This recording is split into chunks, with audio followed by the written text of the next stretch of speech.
Now it's active, so we're live. Um, we're in the places and things. We're in We're the live. places and things. I like it when we're in the places and things, not just one or the other. I wish I could say the same. So welcome, Nikolai. Nice to see you. So this means that we are streaming live on Twitch via Luna's page stream. And AdFang, I think, will be uploading this to the podcast YouTube. So We will, but Luna will be doing that. I am, in fact, here to speak and not do any work. I do all of the admin work. That's my existence now. Wait, just a sec. Wapa. You let me clutch my pearls because I'm so shocked. AdFang does nothing but talk. It's true. He provides the content, and then I put the content in places. I mean, I do things, okay? Name one thing you've done. You do things. Name a single thing other than talk. You know, AK, I would love to say that I enjoy hearing your voice, but unfortunately, it's loud and clear right now, and I don't like the tone. First of all, Nikolai, it is so affirming and like ego boosting for you to assume that I make any sort of money off of any of the content I do. I will. We make nothing. That is nothing. So beautiful. This is putting it out there. Yeah. I'm like negative nothing. Double negative nothing. I was gonna say if we actually put like if I invoiced the server for the things that I did, we would be in fact in bankruptcy. Yeah, no, not even the power of friendship. If y'all subscribe to my Twitch, maybe one day we'll make ad revenue, but also that's gonna look like $5 a month if we wound up super famous. So yeah, we're not here for the money. We're here to bag on each other. Is really why we're here. We're not here for the money. I was just talking to AdFang earlier today that like I kind of wish like I don't want to be rich to be rich. I want to be rich to opt out of the capitalism thing. I would like to just be like, nope, I'm good. I'm all set. I'm gonna go live in a cabin in the woods, and none of you will ever see me again. That's a very funny, scary movie. It is, except I would enjoy it because that's preferable. Cabin in the Woods has one of the cheapest jump scares ever. Literally, like, okay, spoiler alert, if you don't want to listen, then like cover your ears or take off your headphones. But within 15 minutes, the jump scare is the title of the movie overlaid on top of the movie, and it screams. It's so stupid that even me, who like gets scared, like I have jump scare seizures. It made me laugh. It was that bad. It is a fantastic film, and I highly recommend it to anyone who hasn't already seen it. But we're not here to talk about films today, are we? No, one of the things that we can talk about is what we want to do for our upcoming movie night for the server. That's something that I am just that's something that this. Yeah, so it was a suggestion that I made, and then somebody said it was a great idea, and then I was like, great, cool, we can go ahead and do that, because I'm an admin, so I'm just kidding. But it does sound like something that people would enjoy. I would enjoy that. My first pick is going to be Suspiria, mostly because my job and existence is encircled by forcing people to watch 3-ish hours of awkward silence. Um, so that will be my pick. It is actually a good film. It's just very pretentious, as it should be. It's an art house film, correct? It is, yeah, kind of, yeah. So Yeah. so it was Yeah. like a So that really the originals were like really art house. Like I would not subject a living person to those. And then they remade uh the first film with a bunch of huge actors and actresses. And somehow managed to keep it as confusing as the original, which I deeply appreciate. Also, it does Okay. speak to me on some kind of deep level, and if anyone wants an idea of like what kind of witchcraft does Luna do, just watch Suspiria. It'll give you an idea of how I feel when I do witchcraft. nice. Okay, so Adfang, what movie do you have lined up for movie night? Because Wooby used to do that in the server, and given the time difference, they did have activity with it. So I'm really excited. So what are you gonna screen for everyone? I'm actively looking for suggestions. Mm, Do you have a genre? You want us to actively look for Um, suggestions for yeah, your it's the recommendation for a movie. so the genre that I'm looking toward is American, so it's in English. That is, Um, I mean, I can get There you are these any. wonderful things called Yeah, I subtitles. was gonna say I can get you some English in any film you desire. Actually, you know what? One of my favorite movies is yeah, and I think I've mentioned this before. It's called Romantics Anonymous, and it is in French. Yep. It is so funny. It is the awkward kind of funny, and it's the kind where sometimes you want to look away but you can't because it's like it's hilarious. So we could do Romantics Anonymous. I feel That's a that. fun one. Um, the uh, Nikolai suggested The Exorcist. I mean, yeah, that is an option. The Exorcist That's is Diana's way of saying no. no. I'm kind of thinking Luna, legit. oh my god, I'm going to die. Oh my god. I Every okay, so I am on vacation for the next week and a half, and my brain has gone on vacation already. So I I apologize. I've decided every time you use the wrong name for me, I get a year of your lifespan. Um, so thanks. Anyway, no, I like The Exorcist. The Exorcist is it, it's Classic. it's classic. I can't say it's scary. Like it was scary 40 years ago. So I'm hoping it, is. Have you seen The Exorcist at Fang? Yeah. Okay, good.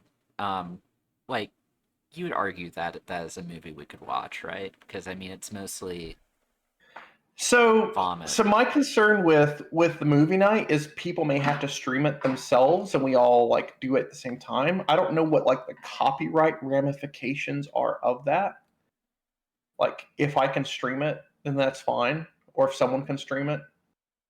So yeah, I believe that you can stream something as long as you give credit to and not presenting it as. yeah, which That's my understanding. will only be charging $30 a ticket, um, going directly to my personal benefit, to see the movies. So it's not like we should get in any sort of trouble.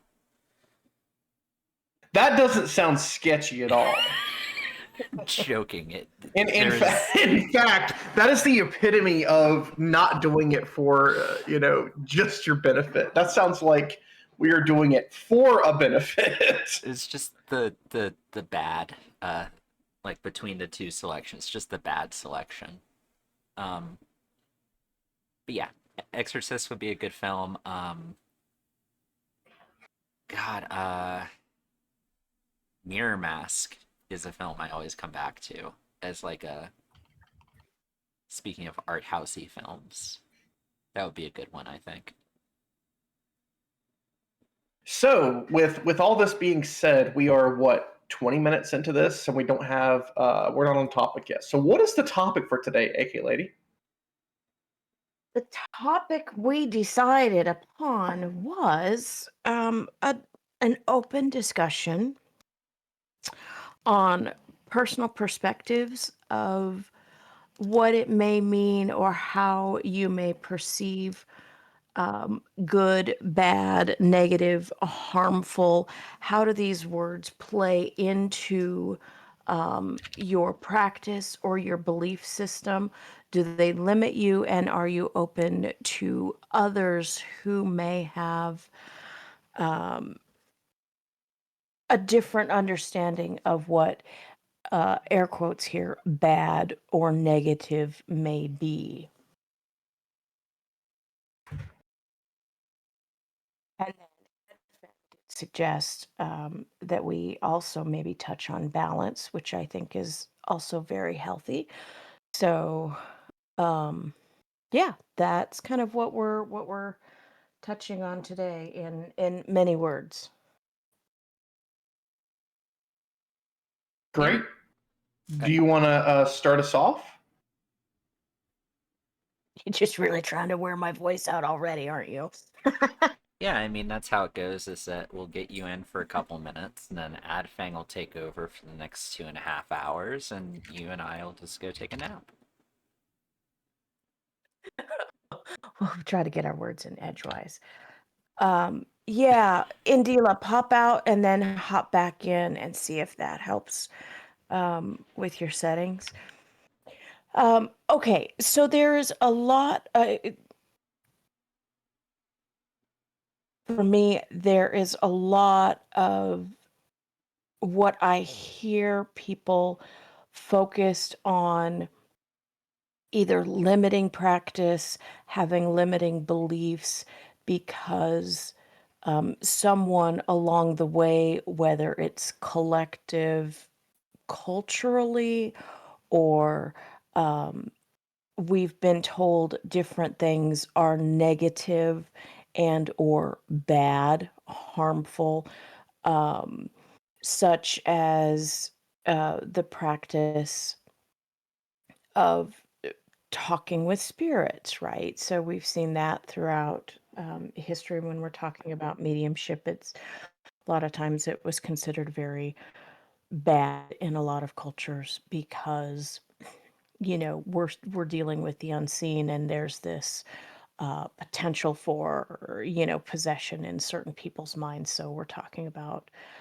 control and manipulation over the person and their abilities. We talk about demons in the negative, their bad demonology. All of those have a very negative, dark connotation. So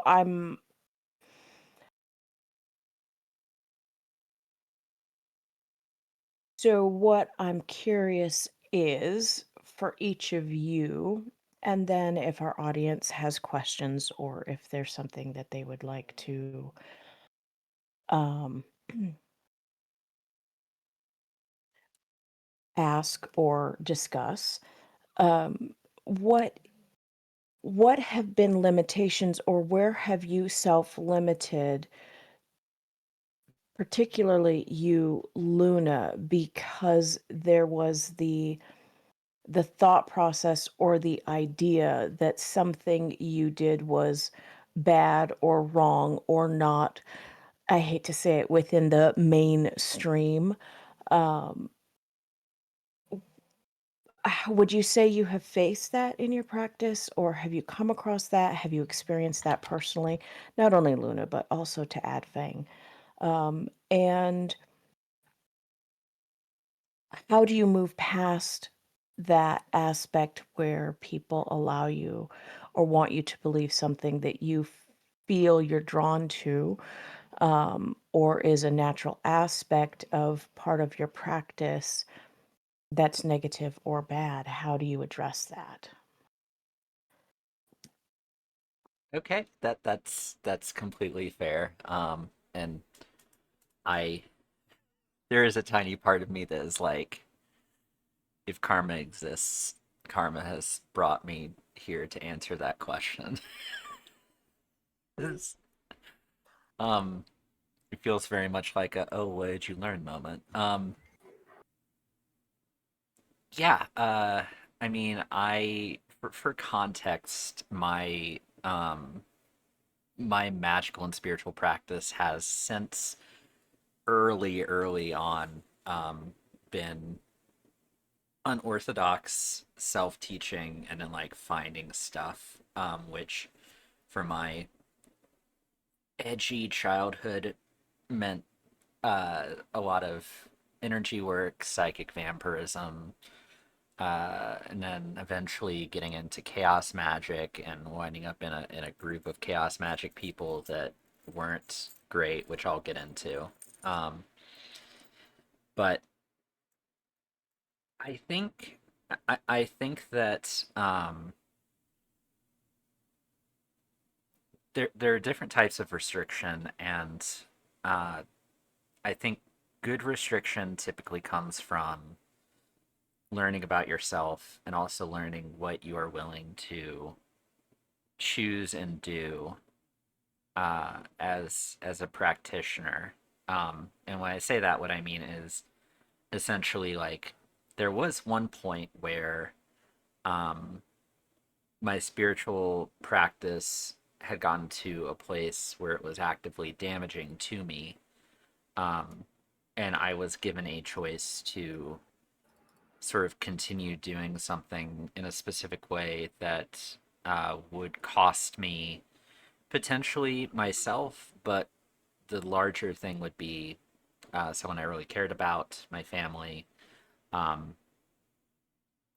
and sort of building from that, I kind of learned to have a bit more caution. Um, I think the the trouble, especially with any kind of spirituality, is that restriction comes before acceptance, in a sense that it's a lot easier to figure out and convince yourself, oh, this thing is bad, and then take that into all context and say, oh, this thing is not good across the board, so I will just not uh, I will not involve myself with it whatsoever. I will stay clean and as far away from it as possible in any regard, even if it's mentioned. Um, it took a lot longer to start to realize that that's not necessarily the case always. Um, Especially in a metaphysical sense, a lot of the things that we work with are not necessarily, at least in my opinion, not good or evil per se. Um, Typically, that really boils into like how you use things, um, how other people use things, uh, and what actions you take in surrounding those. Um, and I mean, I think we'll get more into kind of like the nuances of people's feelings about you know what's good, what's bad, what's okay to do, what's not. Um, but I guess the long and short answer is it's something that I've been learning for a long time, and it's also something that I don't know. I don't fully understand or know.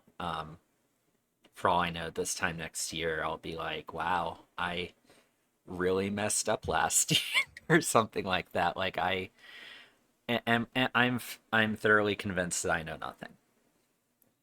So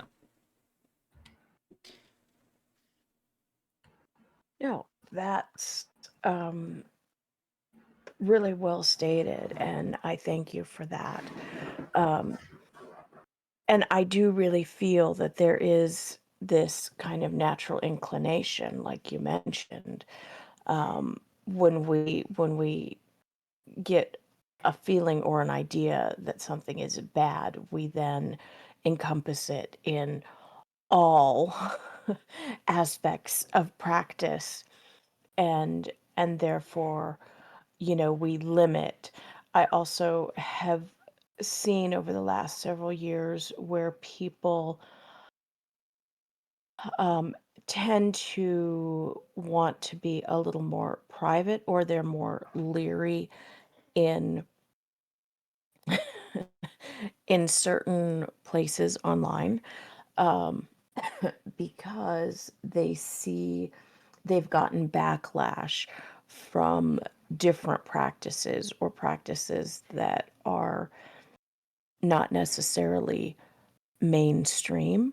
And I always find that interesting. But then on the other side, too, there is backlash, which I understand, because there is a lot of toxic positivity out there in the um, greater new age type culture, that we find a lot of spiritual things in. So when someone, refers to, the light, or, blessings or whatever, a lot of times there will be there will be backlash. And I say this because, like, about a year and a half ago, I don't know if Adving remembers this. We were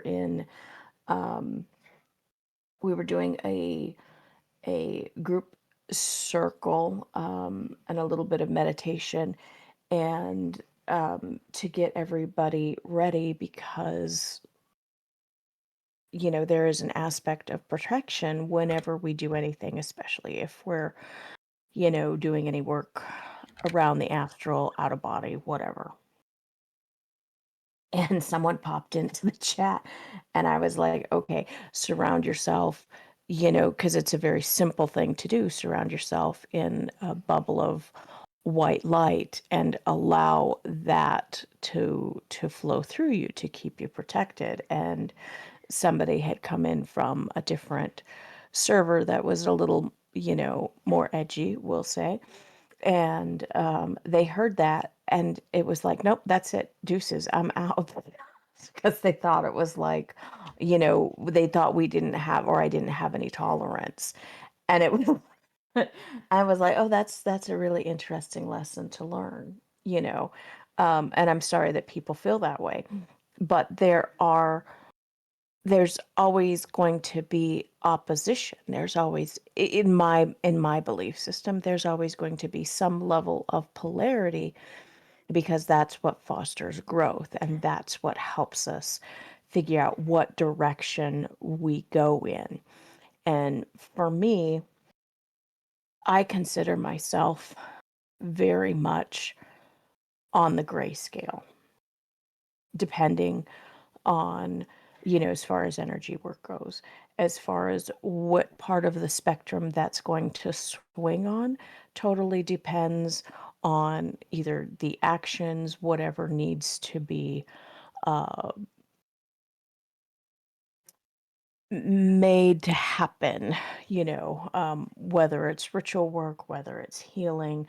There are different aspects, and I think, like everything that we see in the greater world, and I'm not going to get into politics, um, is there's this extreme push to one side or the other, and everybody that's kind of in the middle gets squeezed or pushed out, to one side or the other, because it's like, oh, I feel like I have to align.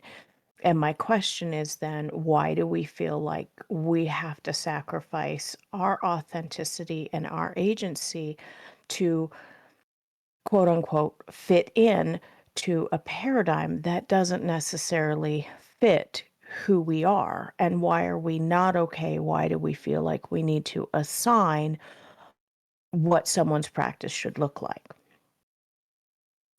I agree. I mean, you can't have light without dark, for one. and everything should be in balance. So we can't just, if you're just saying, well, you're just a light person, you're just a dark person, whatever, you are creating an artificial imbalance, and there's going to be ramifications for that.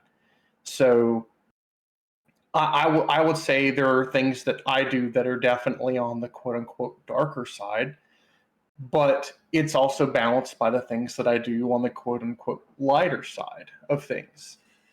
So I think to say that you are, just a light person or a left-hand path or just a right-hand path, whatever person, I'm not trying to speak for people, but I think if you are trying to push yourself to be one way or the other, you may be deceiving yourself in some way, because there's a whole nother part that we're not even paying attention to, and we need to be aware of that.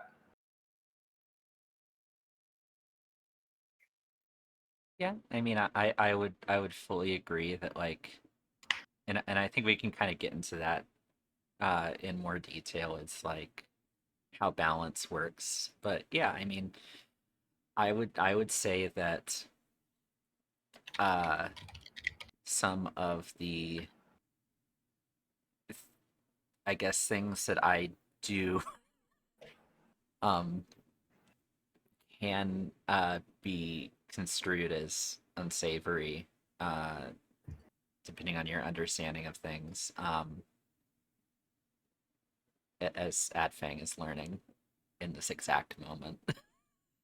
uh Long story short, um Adfang only now realized which operating system I'm currently running on, and We're I've okay. So broken his listen, heart. this needs context. Okay, not once but twice have I helped Luna set up Linux, and I have spent hours with her working through some issues she's having, and I had just realized that she is now using Windows, and I was like, why? So my reason, and this is actually a perfect model of, I guess, what is good and what is bad. I found my ability to do things on Linux incredibly lacking. And like I don't think it's not Linux, it's me. Like Linux is a fantastic program that's awesome. I spent about 45-ish minutes one day just trying to get a simple thing to update on the console for Linux, and I was just like, I just want to play a video game. And so like I'm taking the onus that like my return to Windows is based solely on my sheer incompetence. Um, and also I don't think I anybody here would disagree with you, so that's okay. And cool. we can move on from that. I mean, there are ramifications for every action we take. So that's something that we can just cross the bridge when we get there. So don't worry about it. I like how you've just shooed in what I have to assume is a threat to my well-being. No, um, I would never threaten someone's well-being. you're perfectly fine, but also consequences will. Like you have There to there at are there least hey, give me there are something. consequences for every action that we take. Is We could pour a cup of coffee and the mug could spill all over us. We are the ones that poured the coffee, the mug split, and now we have hot coffee all over us. That's our fault for doing that. The mug had nothing to do with it. Like the mug just existed and you had to pour a hot liquid in it and it broke. You didn't read the mug and the mug says, "Hey, cold liquids only." So there's this is true for metaphysics. We Yeah. perform an action. We may not be well aware of the consequences of said action, and then there are things that happen because of the actions that we do. So by that, I'm assuming that this is my final day of friendship with Atfang. It was lovely No. being here. Joking. Um, When I cut ties, I cut ties. You would already be banned. I would already not be here. No, incorrect. Achy Lady would just be like, Adfang, why is Luna gone? Wait, why is Luna not on my friend? Like you would slowly dissolve my existence from being around. So what I would do is I would treat you like I would my children when they are squabbling. And the trick that I learned from my mother was to make the children sit on opposite pieces of furniture, not being able to speak while still being able to look at each other in the same damn room. So, That's amazing and awful, and I love it. That's hilarious. That's good. But to try and I guess circle this back to kind of where we're at with this, like I would agree with both you and Nikolai in the sense of so being ostracized is uh, something that I can say has happened at least twice via my own volition. First time by leaving a relatively not so great group of chaos magicians that I really shouldn't have been spending time with.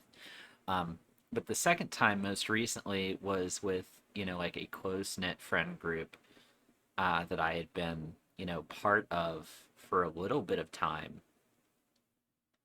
but essentially like it didn't pan out, and also, and this is kind of the reality, is that when your views do not mesh with other people, sometimes they uh, do not like you. Surprise, I know. Um, Yeah, and in I do want to mention that, like, in those situations, you can be pressured to either be, you know, uh, be part of the group and change your views to match with them, or you can be pushed out. And neither of those are great, because that's bad for the person that's having that happen. I correct. don't think you should ever be forced to believe a certain way. Then that's like basically a cult. So I mean, Yeah. that's not where we want to go. And I mean, I'm speaking for myself. I guess I would assume people don't want to be pushed to believe in something they don't believe in or whatever. But That is correct, it's not Adfang. good. It's not Um, good. and and that does actually fit like the description that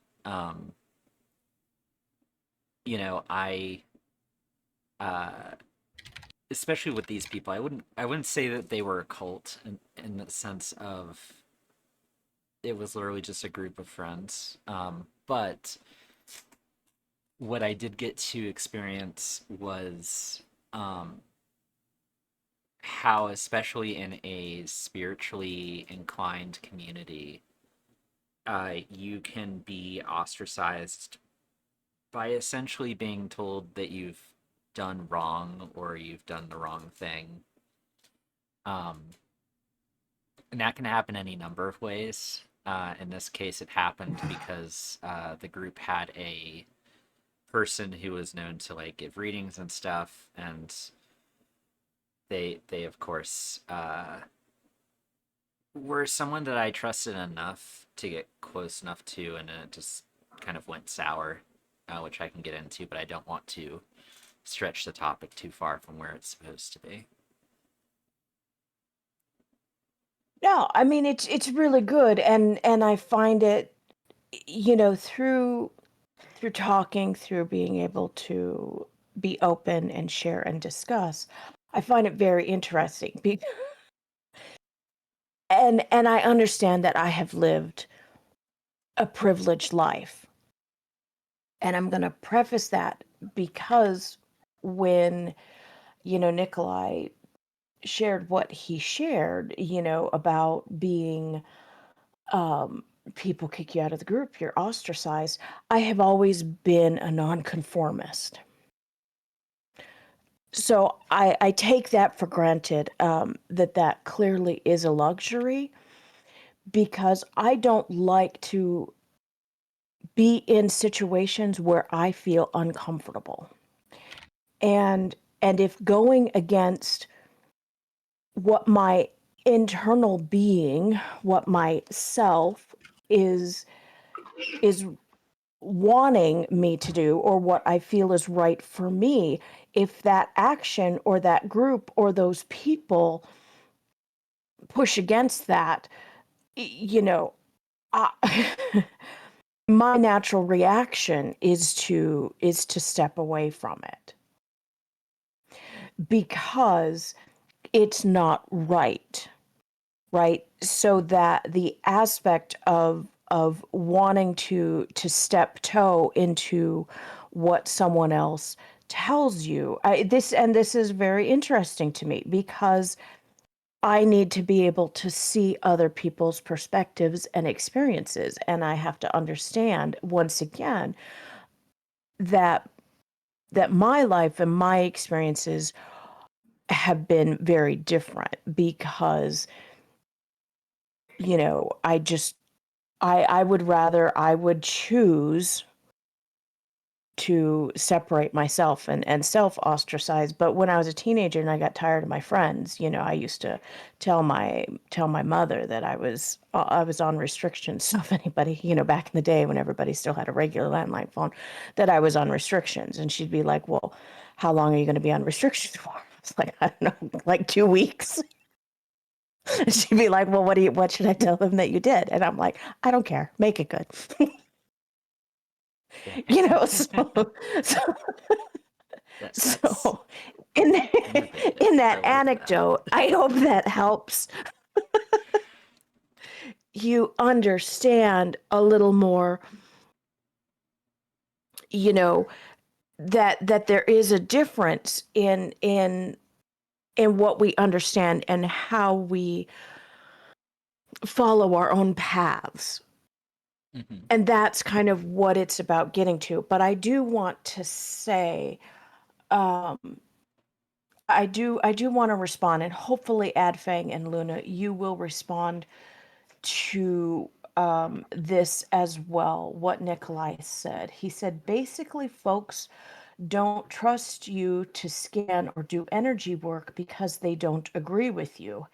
And since half of spiritual work is predicated on someone actually believing you, you can do the thing you claim to do, asterisk, if you're less effective in those spaces. Even if you're properly effective, hostile onlookers erode confidence with critique of philosophy, technique, etc., and it's held you back. And so at first, I want to say, I understand that. And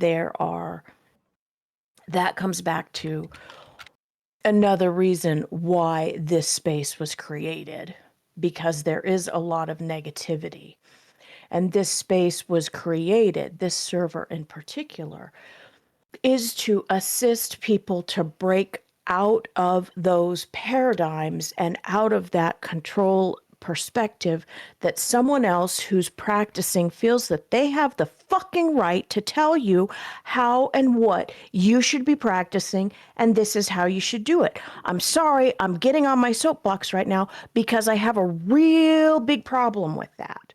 Because people tend to erode other people's progress because they feel small and insecure, or someone else has done it to them. So why should we continue to follow along the pass it down, roll it down the hill, because someone else feels like they need to be in control of you? Fuck them.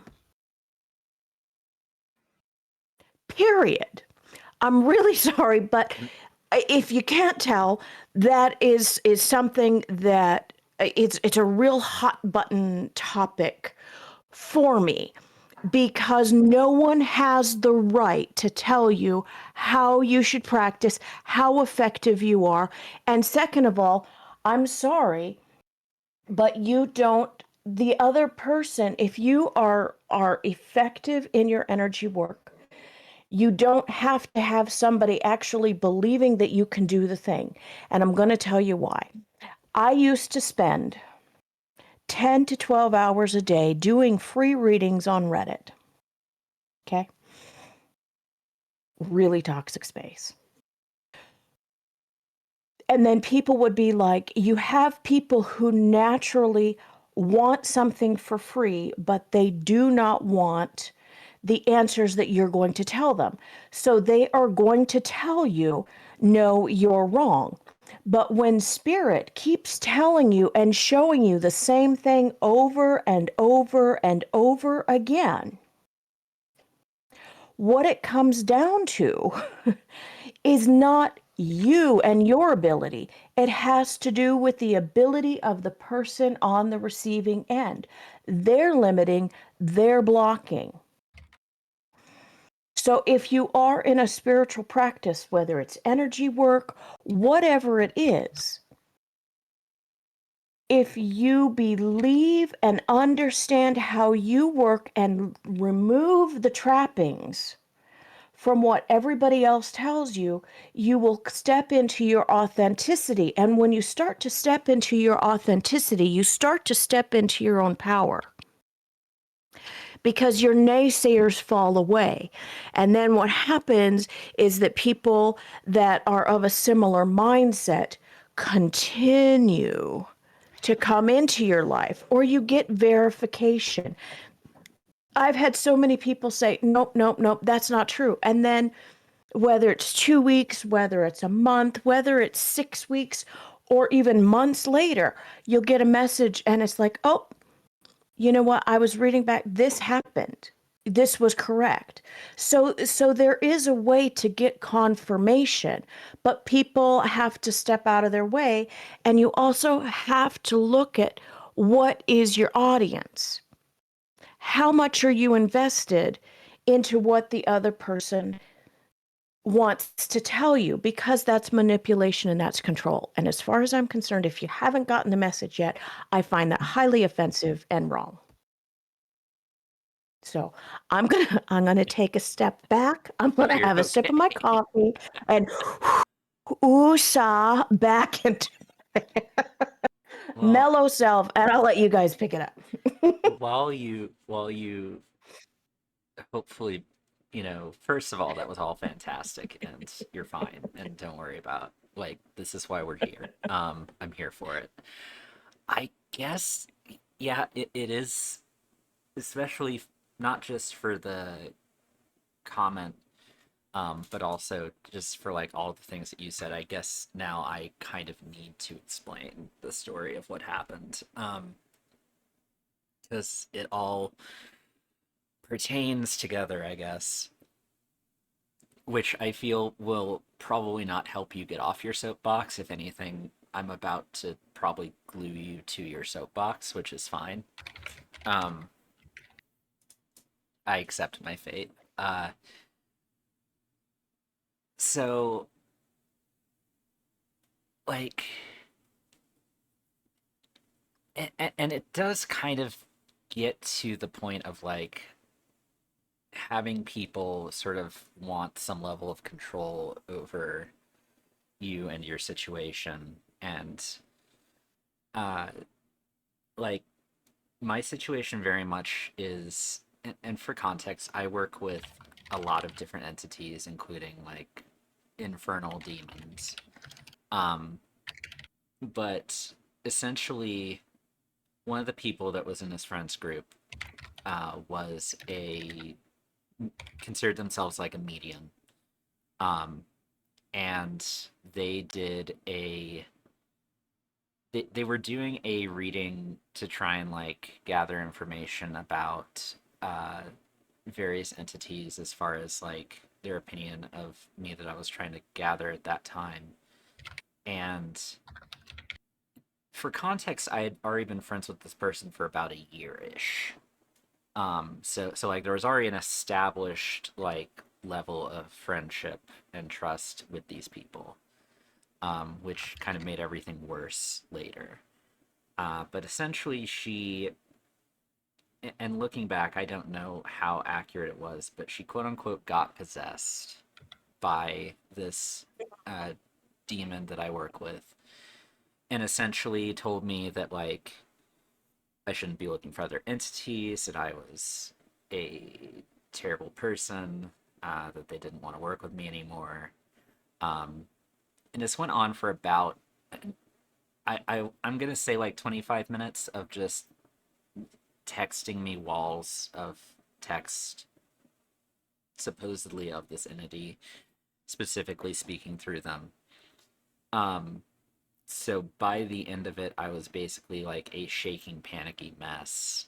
Because again, this was a person that I'd like established a level of trust with in the spiritual community, and for like the next couple months after that, I would continually kind of go back to her because we were still friends after that. I wasn't like I didn't break ties or anything like that.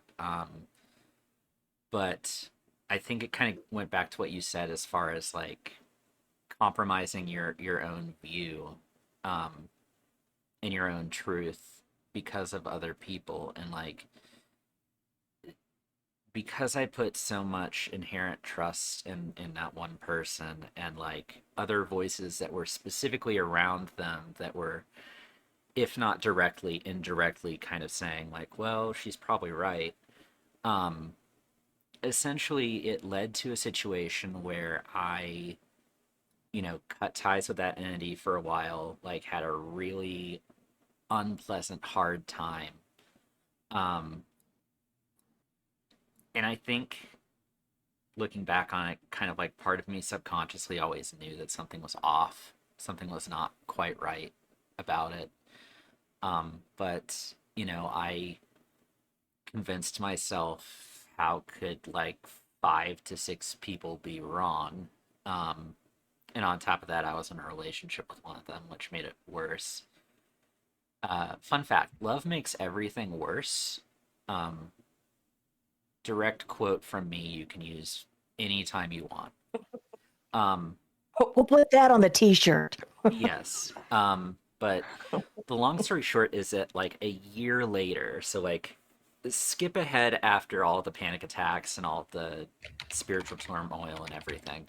Um, Eventually, I got reasoning and understanding enough to like come out and openly be like, "Hey, I disagree with the reading you gave me at that one point.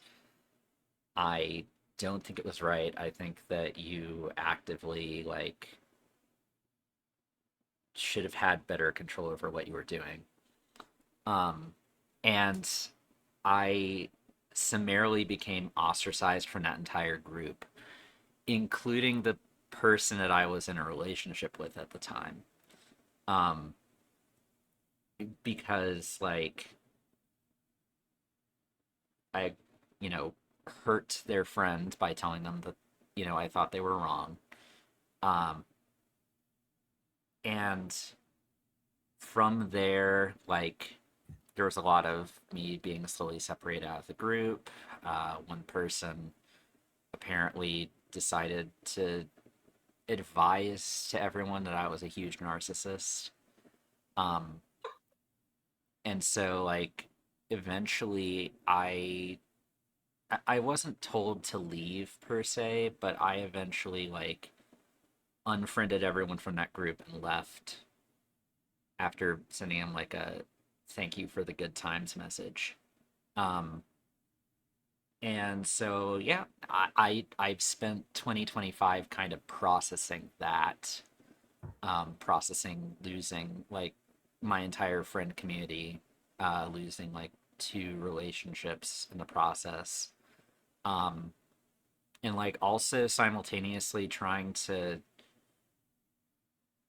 I guess, process my own personal guilt about not listening to myself or staying true to myself with this entity, and trying to, I guess, and it kind of goes back to good and bad in the situation of I I'm very much a person who wants to fix things. So my brain almost immediately goes to, what can I do? What price can I pay? What can I do to make this better with this entity and also just with myself in general? And the answer is I can't. I made a series of really bad mistakes, and I chose to not listen to myself at a time when it was very critical. And I put someone aside that I shouldn't have at any point, because they didn't deserve that from me. And there is realistically nothing I can do about that. Anyway, being ostracized is not fun. Thank you, Luna, for your openness, for your vulnerability in sharing that story with us. Um, that takes a lot of courage, and I want to tell you that you were heard. Um, and I- and that part of me, that eternal mom, wants to give you a big hug and let you know that it's okay, and it does get better. And and then the other part of me is like, it was a miserable, horrible experience. But what have you taken from it? Like how much growth? And so again, it's like where we look at something that can be considered very, negative and detrimental.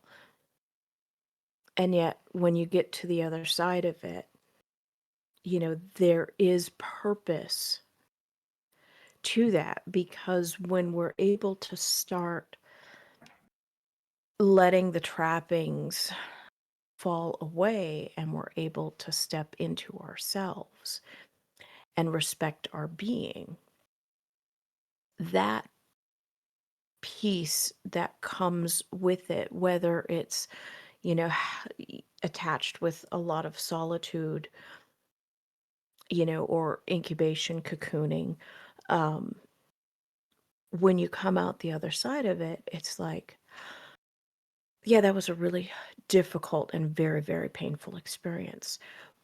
But then the ability to breathe and to assess, you know, the life around you and what opportunities lay ahead of you or in front of you are that much more pronounced, at least in my experiences. And so there is a lot of difficulty, and it feels like I can feel how difficult it was to be ostracized. And of course, reading, Nikolai's, um, what he's sharing, that really, is powerful.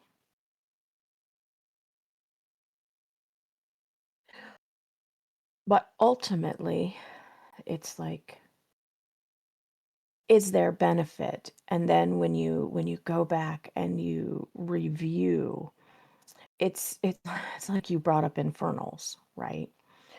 Um, uh, there is a huge negative connotation, right, to the practice of, and and I don't know, we're the three of us, were raised in Western culture, right? And so there's that heavy Christian influence. And so, there is an attempt to make everything extremely black or white, good or bad. And The problem is that these beings pre-exist Christianity, right? It's these entities serve a purpose. And just because it is easier for one person to work with, connect with, see or perceive them doesn't mean that makes them again bad, negative, harmful, detrimental. It is the aspect of the being, right? Um, that they have purpose. And so again, because someone is basing what their perceptions are based upon their upbringing or how they were raised, because let's face it, we all have had some level of spiritual colonization, right? Western culture, that's solely where I'm speaking from. And again, I'm going to try really hard not to get on a soapbox because we're talking about, negative, good, bad, and how it's affected people's practice. Um, People have no right to tell another person what is right for them when it comes to your spirituality and your spiritual practices. I am of the opinion that everyone should let their freak flag fly. Swear to God, because ultimately we are all aspects of divinity. That is what I believe in my paradigm. Right or wrong, everybody has an opinion, but that doesn't mean that I have to weigh or value somebody else's opinion over my own. You see, and so the more we step into our own agency, sovereignty of self, sovereignty of spirit, that's where the word spirituality comes from. Spirit is the root of that word. So, why are you going to continue to allow someone to tell you, colonize your belief system to fit into theirs? That is a question that I hope each and every one of you takes to heart. And I would love for you to comment. It doesn't have to be now, but sit with that thought. Why are you going to allow someone to tell you how you should believe, act, and be in your spiritual practice? Let it marinate. Think about it. And then you decide from that point if your agency and your sovereignty and your well being, your spirit, your spirituality are more important than the belief system of someone else. Are you going to allow that colonization to continue? And on that, I'm going to take a step away and let my two co hosts share their perspectives. I definitely, well, first of all, thank you. Um, and like, I, I, I guess like part of, at least for me, and I think it's something that I'm still trying to figure out ultimately, is that uh, it it is kind of like a weird, I guess, not crisis of faith, but crisis of self faith in the sense that I think that we all kind of want validation or verification on things. And it's very difficult to put yourself in a Faraday cage and say that everything I believe is the only thing that's real. Right. Um, I think that looking back on it, I while I did make some bad choices, I also was with people who facilitated that happening. Uh, in the sense that it it is very, I guess, easy to take that to the opposite extreme of uh, I am correct, I'm the only one who is correct, and as such, I will help you realize you are wrong, essentially. Um, I think that that happens a lot, especially in various spiritual and religious communities, is that like a lot hinges on the strength of the idea that you're right, but that's kind of it doesn't mean anything to anyone else, I guess, is what I'm trying to get at. Um anyway, Adfang, you've been quiet this entire time. You guys have been kind of on your soapboxes. I'm just kind of chilling, listening. It's your Um, turn to get on the soapbox. well, I was I got one more thing. wait. I have a train of thought, and I'm going to lose it. Okay. I I I do think what you said kind of makes sense in that a lot of people, and I'm generalizing, tend to be more of I am right, therefore let me show you why I'm right, and ignore the reasons why you think you're right or why what you believe is right. I think I think something that we like to do here, at least in the server, is that we are very open to pretty much anyone, and we accept that whatever whatever truth we have or know um, is not necessarily universal. And I think that in those groups where there's like a leader or that there's one person that's uh, kind of forcing their views onto everyone, it's always, well, I'm right, and if you're not believing in what I believe in, then you're wrong because it's just because that's why that's the way things are. It's kind of the way those societies go or those groups go. And I think it's important for us to think in our paradigm in all times. Think, okay, well, this is what I believe in. Someone else believes something else. Is it possible that I'm wrong? Is it possible that my some of my foundational things are wrong, or is what I'm experiencing going to help kind of reform and refine my own beliefs and foundations? Um, and that's what I look for when I talk to others or work with others. Is instead of positing my foundational knowledge as this is the way things are, there's nothing you can do about it. It's more of trying to understand why someone else may have that different opinion or different viewpoint of how things are.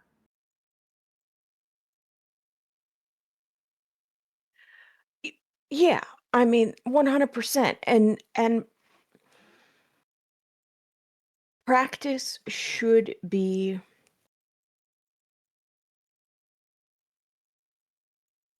individualistic, but it should also have a cooperative aspect to it.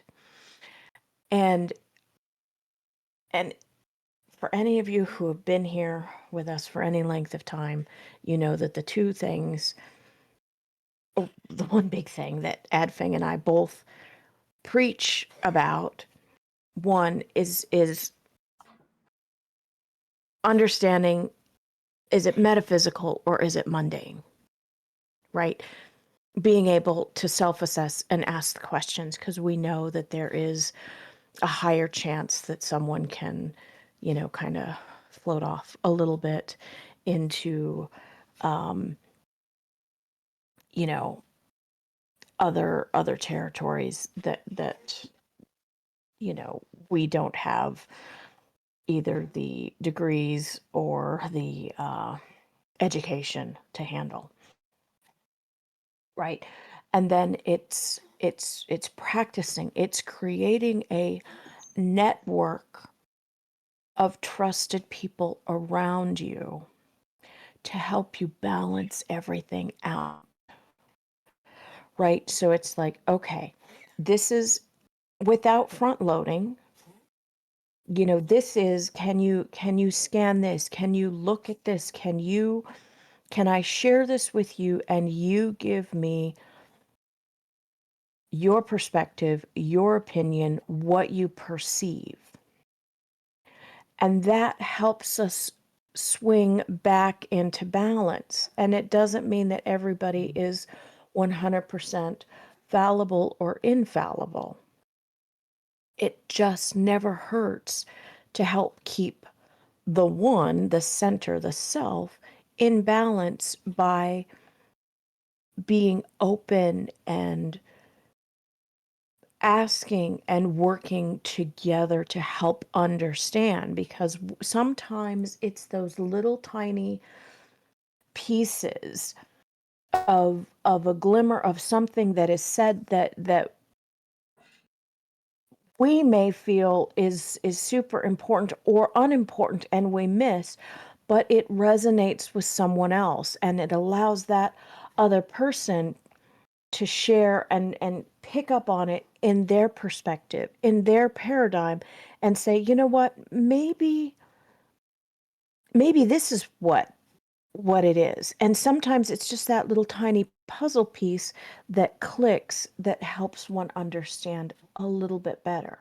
And so it's finding that center of balance, that grounding point, but being open enough because we're trusting others to be open and share. And it's not always about, 100% efficacy. We all have to be on the same page. I think Ed Fang would agree with me on this. It's healthy to question, and it's healthy to also listen. And we have to trust ourselves, but there are things that we're processing that sometimes we don't have all the puzzle pieces for, or it if we did, it would just be like, oh, yep, that's easy. But we also need to question where our internal pendulum is at. So we understand, are we looking at or assigning a label to something because that is what we want? Are we looking for an outcome that we have a preconception for validation or whatever else? Or are we looking at it because, this is something that is part of how we operate, and maybe it is about gnosis, maybe it's not. Where do we kind of find that gradient? Where does it measure on the grand spectrum from black to white? Where does it fall? I do agree. I think that we become comfortable with what we know, and some people take that to more of an extreme. And if it doesn't fit inside of one of the boxes of the things that we have already known or have experienced, then people become uncomfortable with it and decide to shove it somewhere else or reject it altogether.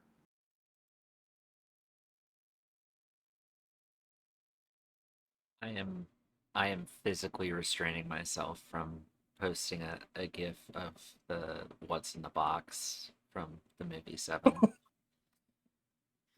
um yeah, no, I would fully agree. Like I think that it's very easy to get stuck, I guess, in that state of um being very comfortable and being very rigid with kind of like what beliefs that you have. And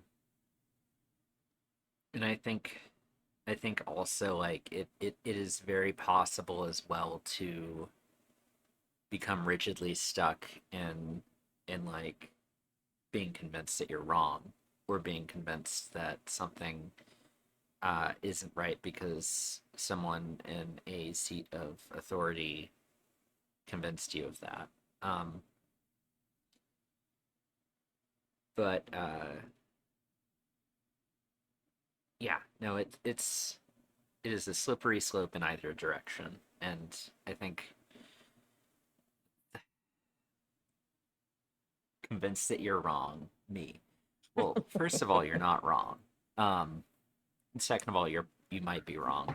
I don't know anything about you, so there's a more than 50% chance possibility that you're wrong about Well, and if you something. believe anything, right? If you believe it strongly enough, then that's going to become your reality.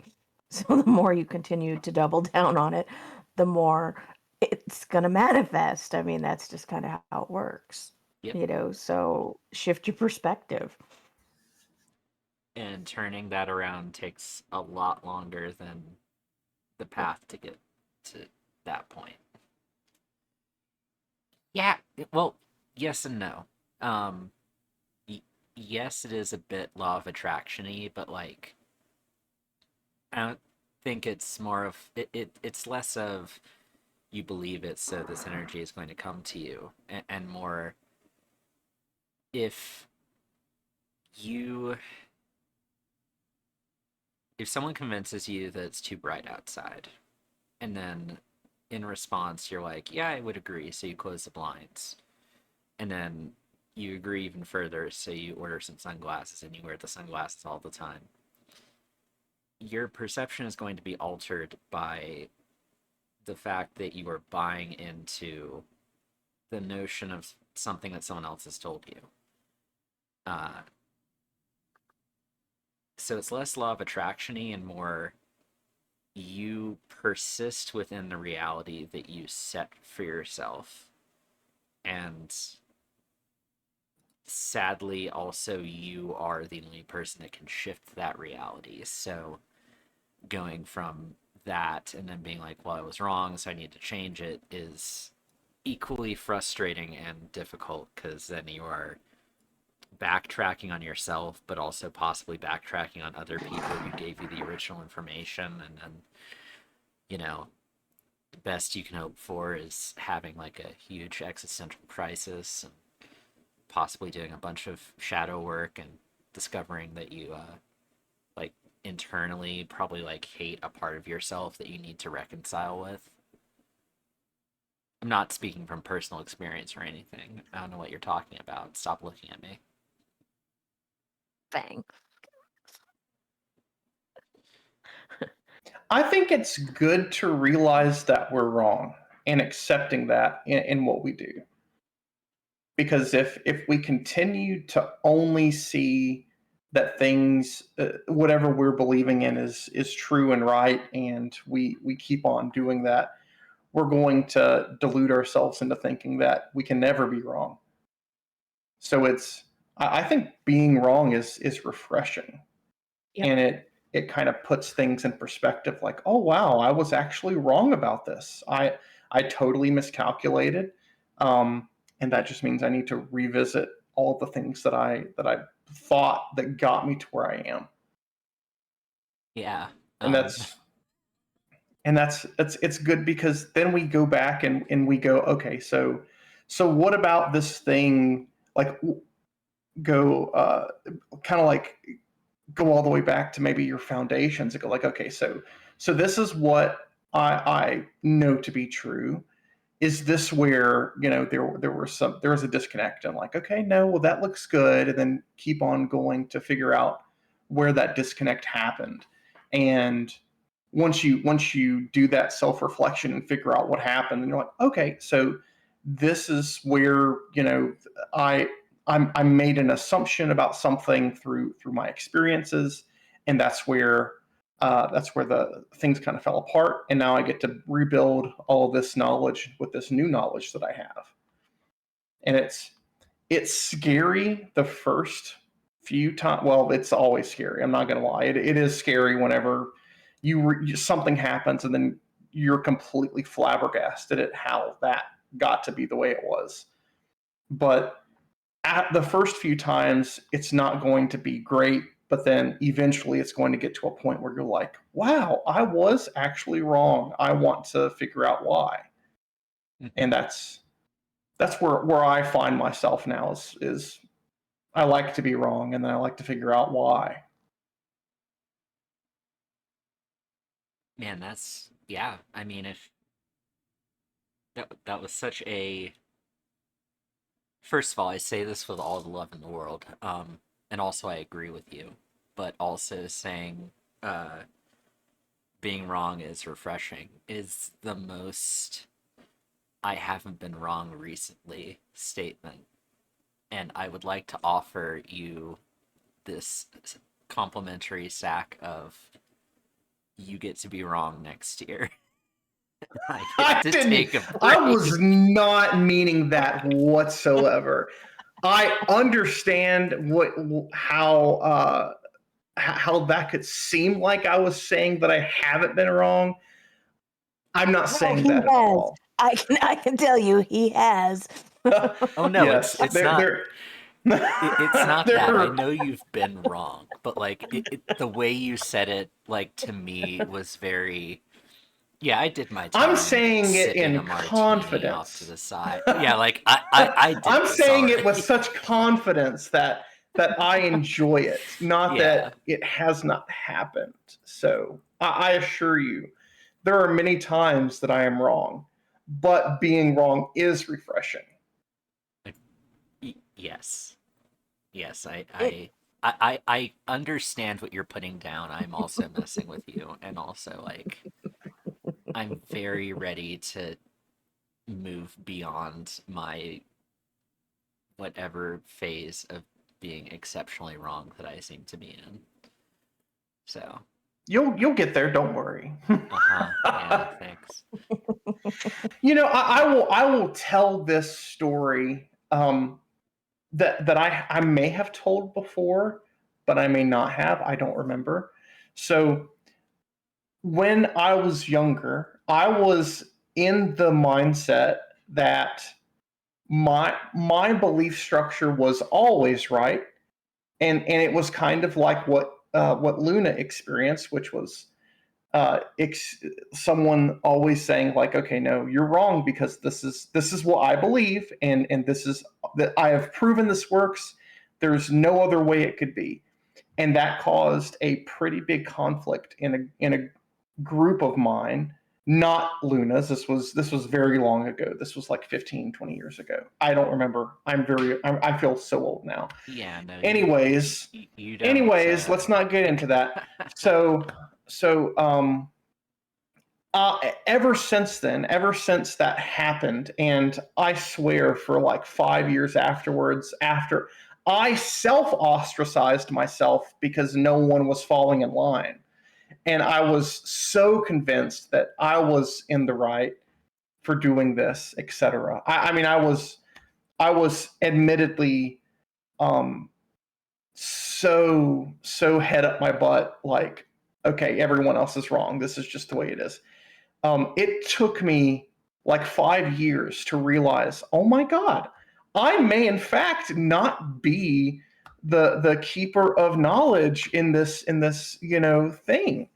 And it took me so long to accept the fact that yes, I was wrong in what I said before, and I would like to rescind the comments that I have made previously. Not possible, because you can't do that. And I only met back up with a few of my friends from that friend group since then. And I have a few friends that have stuck with me through that, because I think as you are in adolescence and into first becoming an adult, you think that you can take on the world, and then the world smacks you upside down, and then you realize well, I can't do that, because that's just not how the world works. So after that happened, I went from a super closed mind, even though I felt like I was open-minded, to a incredibly open-minded person who was working through their self to unlearn that whatever I was experiencing is the full truth of what is there. So then Adfing started working with AK. In fact, this had happened before I started working with you. I know. But yeah, like AK and I have vastly different styles and understandings of things, and for me, it took a lot from where I was to continue to like fit that into my paradigm. And eventually I was I mean, for all intents and purposes, I was like, you know what?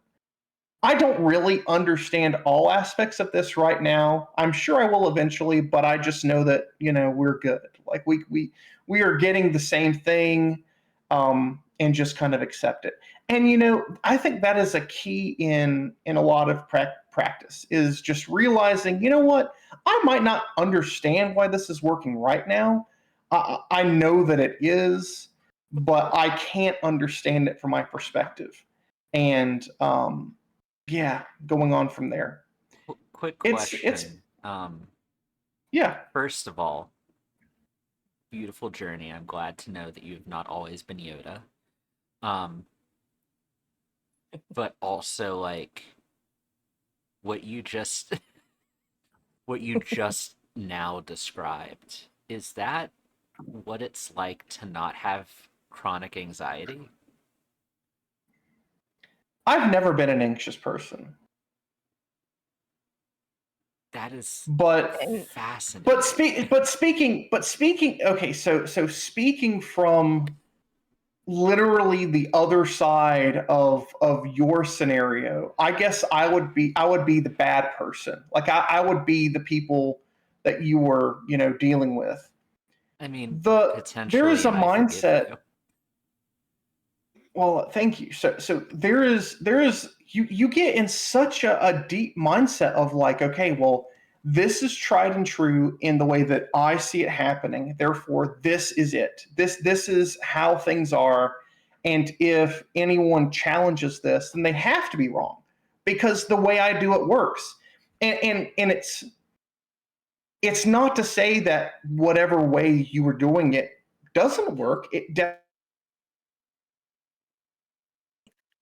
Oh, oh dear. Oh, I thought you kicked him out. What? Yeah, thanks.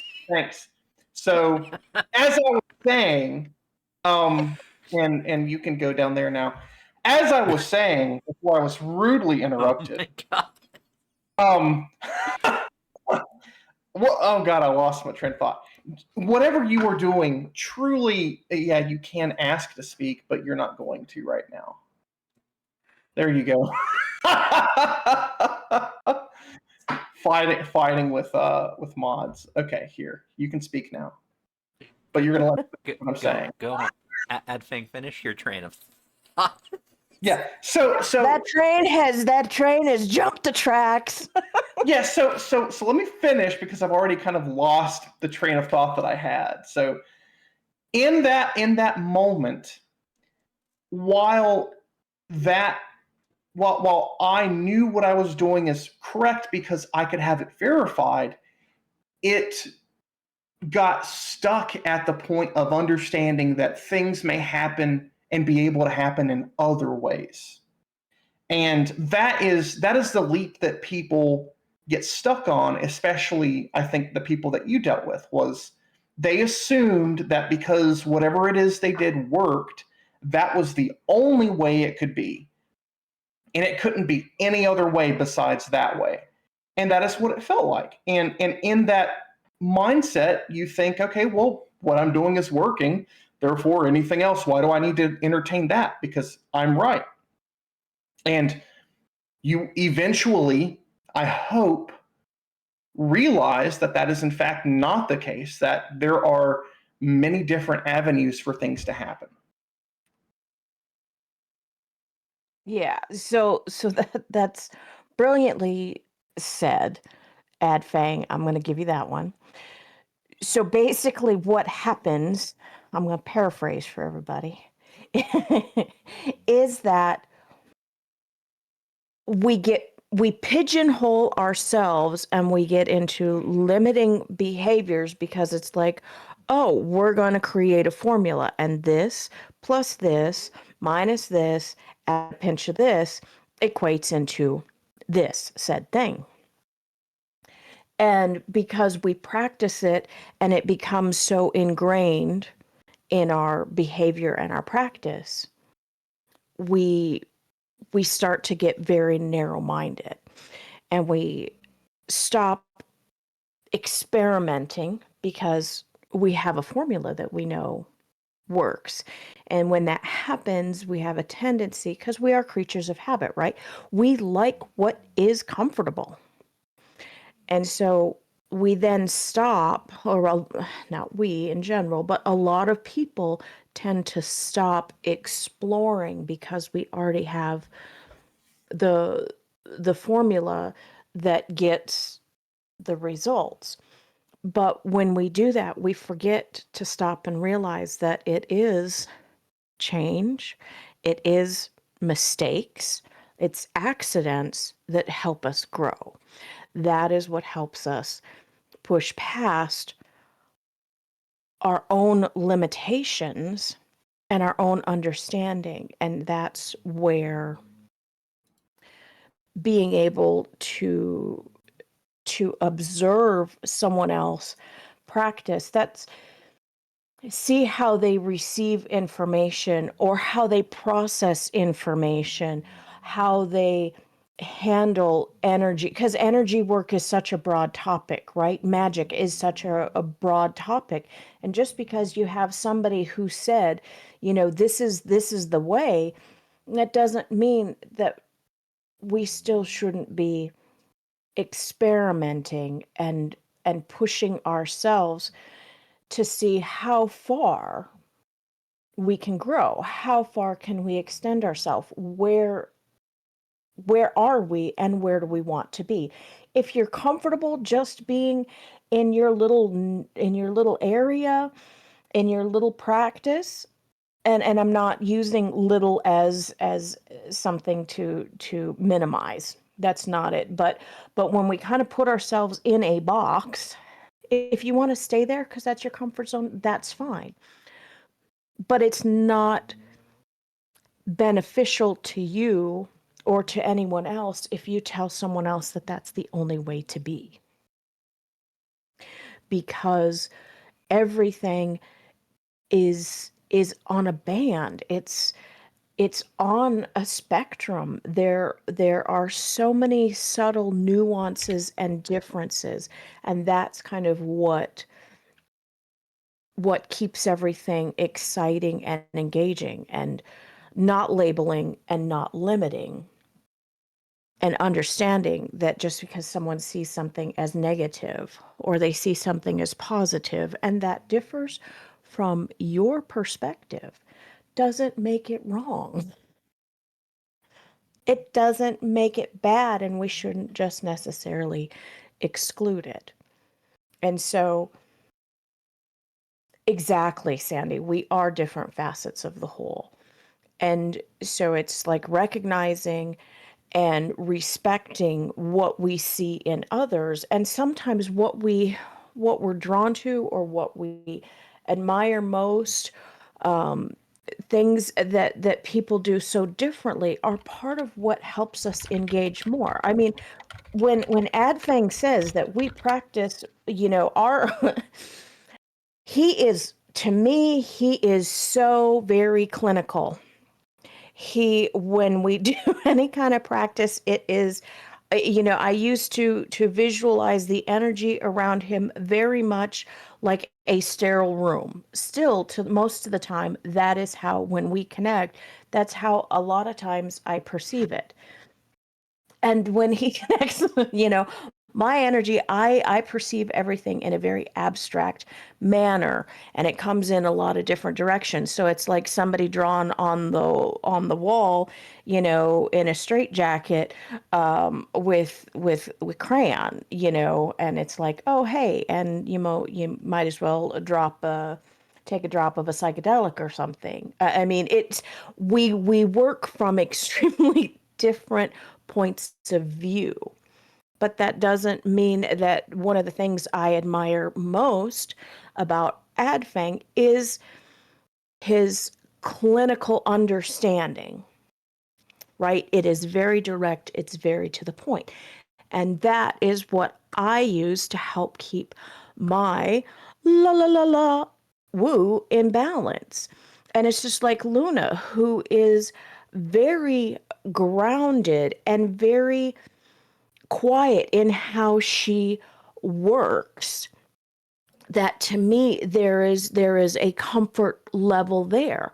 And so, but we also tend to see things in a more similar perspective, and I don't want to put words in your mouth, Luna, than Adfeng and I, who we actually have to kind of work, and it's like, oh hey, I get that now. I see how that translates to you and how that might translate to this. But I also try to make sure that when I am speaking or I am working with Adfang, that I can try to relay information in a language that he speaks as well, if that makes sense. Like Sandy and I, when we we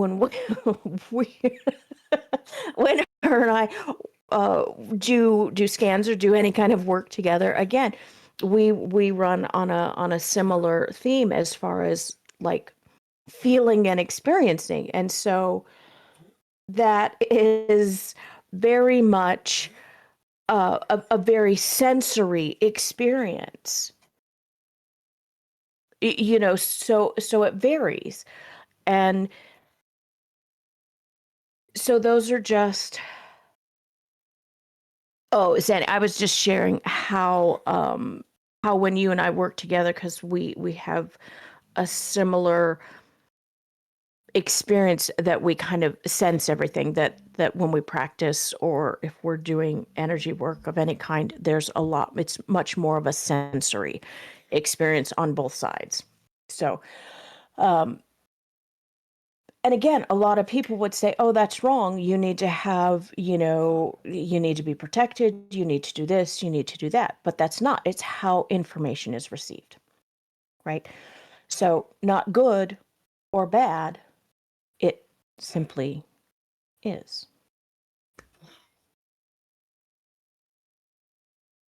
Yeah.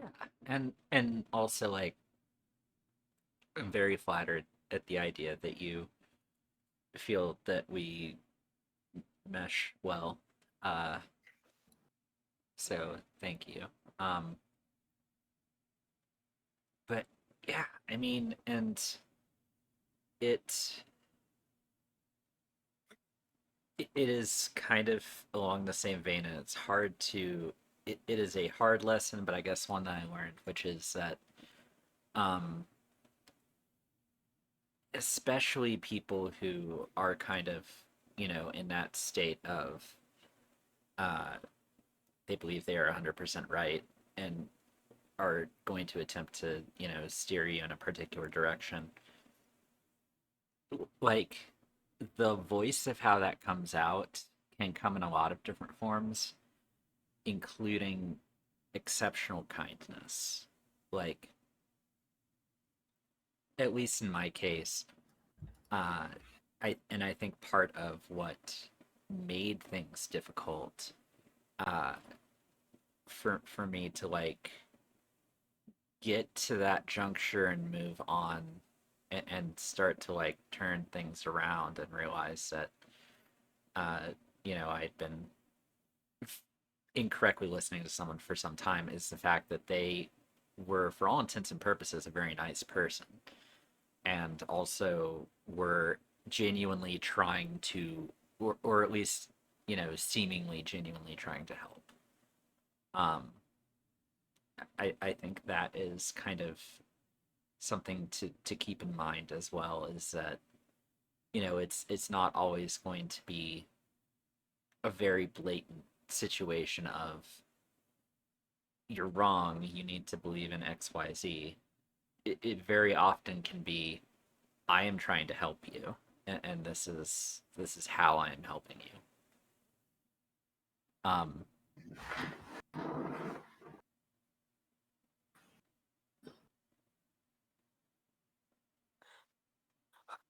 yeah, that's my 2 cents.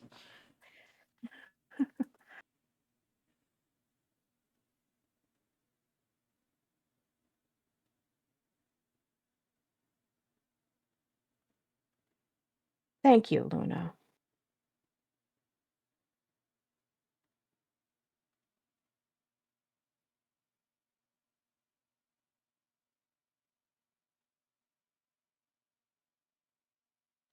Trying to go back and check because people said many different things, including asked a question about frequencies.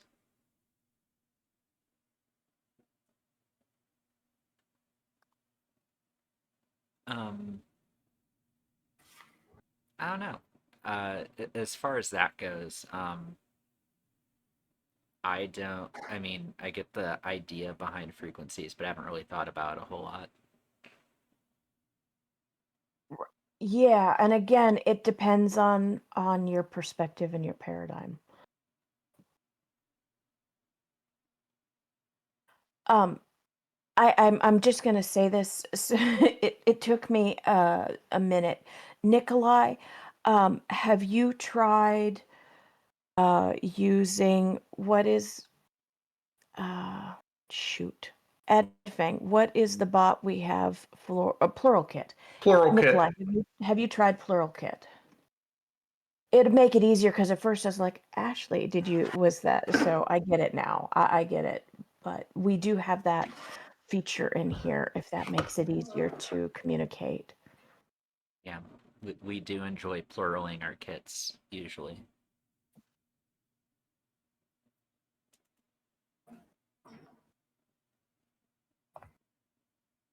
That's fine, and you're in good company. I'm like 87, so I've been 87 for the last 35 years.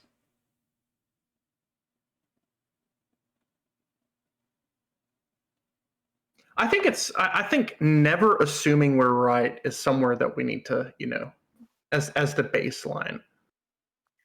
Yeah, I think that is really true, and trusting others or self-depreciating in a way like um when instead of just saying I'm new or I'm fresh to this, people have a tendency to say I'm a baby witch, and I'm like, you need a passy?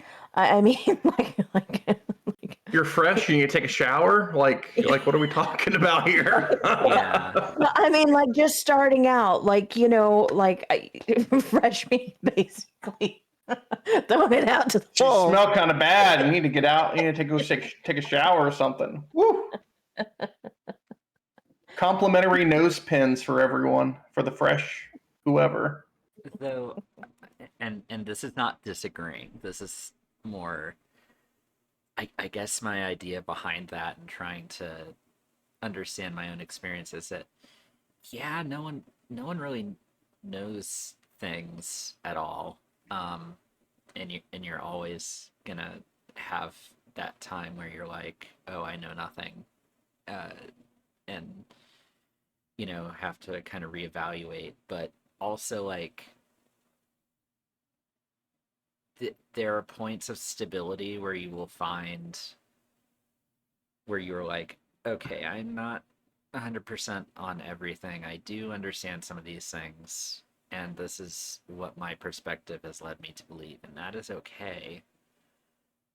do not, and this is saying from genuine experience over my last year of living, do not put yourself in the mindset of I have no foundation of anything. Nothing is real. I don't understand how anything works, because then you're taking the floor out from under your feet. Um, but also don't expect other people to know any better than you. If you don't know anything, chances are most other people don't know anything. Exactly. And why is it wrong, to not have an expansive knowledge base? Or like, why is it so negative or derogatory to be learning? Like, aren't we all supposed to be learning? Aren't we all supposed to always wanting to learn more and understand more? Again, you see here, even But here in this Nikki lady, podcast I'm particularly, supposed to be how I get stuck perfect. in a mindset. But it's like, it doesn't make sense to me as to why would we be afraid to say, you know what, I'm learning. Hey, cool, good on you. We Yeah, should always be learning. we should be.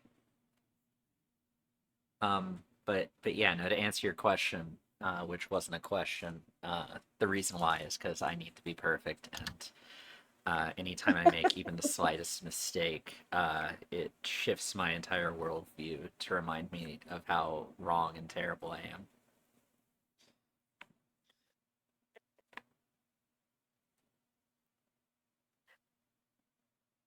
Again, anxiety will mess Wow. you up. So tell me, Yeah. what is it like being anxious? Oh my god. It's the worst. So let's start there. It's you know that part where you were like, I don't know everything, but that's okay. None of that. I need to know everything, and I need to be consistently. Adfang, if I had the choice to, like, I would wake up in the morning to a text from a psychic telling me that everything's okay. Like, Okay, that is so how send me I your would number. start. That's how I would start every day. Would just be like, morning, please tell me I didn't mess up. um like, also, here's a Rolodex of entities and people I need to make sure don't hate me. Like, Why? But messing up is part of our existence. yeah, If we never make a mistake, then we are then perfect. And we are not perfect beings. We cannot be perfect. you are correct, and I Yeah. agree with you. And I think, like, to answer your question, anxiety is having a little voice in the back of your head that hears that, like what you just said, and goes, yeah, but if you're not on top of this, it's going to irreparably damage everything forever, and there's no way to fix that. So do Yeah, I me a think favor. some of that is also imposter syndrome. Yep, but we all deal with that. But tell that little bitch on the back of your shoulder that's telling you to shut the fuck up. I'm Like, trying. It's called if you Prozac. if you tell them enough, eventually they're gonna get the message, right? I can only take so much Prozac at once, but I get what you're saying. Hey, you can ask us to talk to it, and then we'll tell you there's no one there. We'll gaslight you. First of No. all, you just DM me that everything is okay in the I middle of did our. not. I would never do such a thing. I don't know what As you're he talking quickly about. deletes it. Oh my Um, god. Ugh. no. So it is funny, and I think that Adfang and I are a little bit privileged again here. with the whole anxiety thing. I didn't develop anxiety until after my stroke. And that was my anxiety is traffic anxiety. If you've ever ridden in heavy city traffic with my oldest son, you might understand whenever traffic gets really bad, crank up Metallica as loud as you can so you don't hear anything else. You're just silently internally screaming. I understand. I So I literally understand hate cars. anxiety. um, You know, fun fact. Fun fact. I dislike traffic so much I made a macro sigil to help with traffic. I You, mean, I understand. I definitely understand where you're coming from. the number of times we've been on voice chat, Adfang, and like you say something that makes me think you just narrowly avoided a car crash reminds me of how I will never drive, Excuse me. and I have no intention to ever learn to do so. I'm sorry. Like you're always like, oh, was it somebody's in it. today What that the hell are like they doing? twice you were like mid conversation you just went, "Oh, I just ran a red light." Just like, oh, okay. That was once. That was once. I said that once. Or like the one time when you're like casually And like, that is also "Oh, not this an admission truck of just guilt, turned in front of just to me." be clear. Oh, Just somebody cut me off. That's called Luna. It's called narrative driving. like It's narrative driving. It's an immersive experience. it definitely immerses me in the fear that my friend is going to leave this mortal realm before I get to have a further conversation with them. But you know, yes, I get You it. all will be haunted. Don't worry about that. I don't want to be haunted by you because now I know that all it's gonna be is you making my Windows operating system not work properly.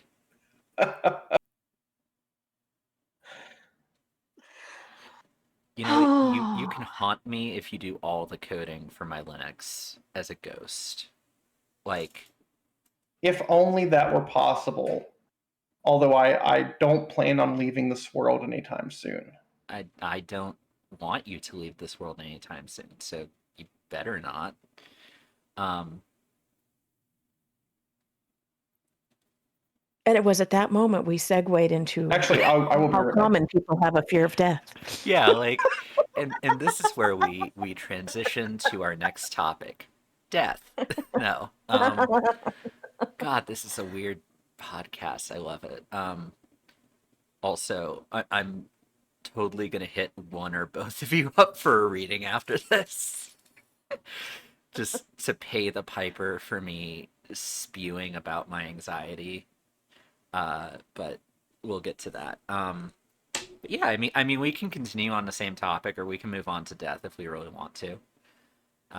What I was just teasing. We might want to save that one because that one might, That's a you big know. one.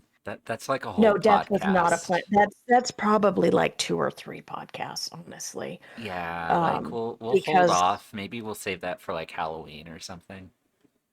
yeah, well, or you know what, we could do it around Easter. That's the ultimate death holiday. Someone actually dies. Uh, for that one. Uh, sorry. Let me move away from the microphone as I cackle madly. I assume that I know for a fact Adfang probably had to go do a work thing, but I am imagining in my head the second we started talking about Jesus, he lost the ability to speak, which is fine. Um, he'll be back and he'll have words for me. It's okay. Uh, yeah, I mean, we're gonna probably cover every topic under the sun at some point. Today's just happens to be like good and bad and stuff. Uh, Well, right. I mean, to be fair, we changed the name because AA and L was AA kind and of L just is a too much. it was kind of like trying to play Wheel of Fortune, you know. Um, so we've gone back and forth. We landed on talking esoteric, but really, um, it should be tangents and queries. I mean, because we are tangentialized. I like talking esoteric because I mean it does kind of cover both, I think, in a way. Because I mean, a tangent inquiry can also be pretty esoteric within itself. Um, but Nikolai, yes, I am anxious. I have lived with anxiety the entirety of my existence. I can't quite remember a moment of being alive in this body that did not include some level of anxiety. Uh, it is, um, yeah, it is its own special thing. It's, I wouldn't say it's the equivalent of playing life on hard mode because I know that that's a very privileged thing to say, and there are plenty of other things that could make my life significantly more challenging. But I do feel like having anxiety is the equivalent of like playing a Fallout game and choosing like the wacky desert perk that makes it so you hallucinate once in a while. It doesn't make everything terrible. It just makes everything a little different and worse in like one particular way. It's ugh, human brains. My my youngest two sons have anxiety on varying levels, and that my middle son has it the most. It's most prevalent. And then my oldest also has anxiety, but in different ways. So um, it was something for me. My mother was diagnosed in her later years with anxiety, and I saw the pattern and the behavior. Um, and so it's taken me a long time because I come from a generation where, and it wasn't something you really talked about. You just dealt with it.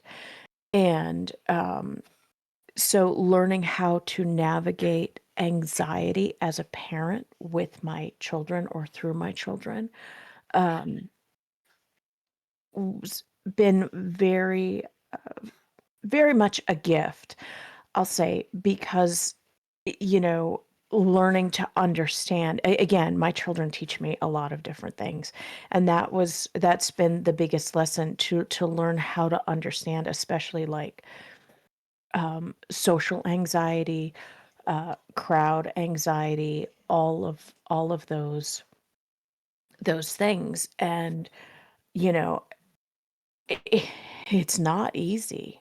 and and I feel bad for anyone who, like Luna Adfang, you guys are just a few years older than my oldest.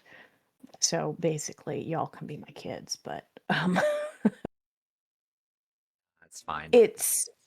it's it's sad that it has not been recognized, and the reaction, or how the mechanisms were not there or not in place, the system to help, navigate it more easily and to understand it.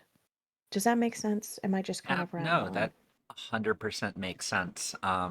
Like I I grew up thinking that this like I knew anxiety existed and depression existed, but like even developing as a person with anxiety, like there wasn't enough knowledge or understanding of like the baseline. So like I assumed that everyone in existence felt the same way I did. they were just all handling it better. Um, so like looking at Adfang, I have no filter of like, oh, that person has no anxiety. I'm just sitting over here like, oh, that's the same as me. They're just a lot more skilled and better at it than I am for some reason. Um, like, which I'm sure a therapist would sit here and be like, we should unpack that. We're not unpacking that today.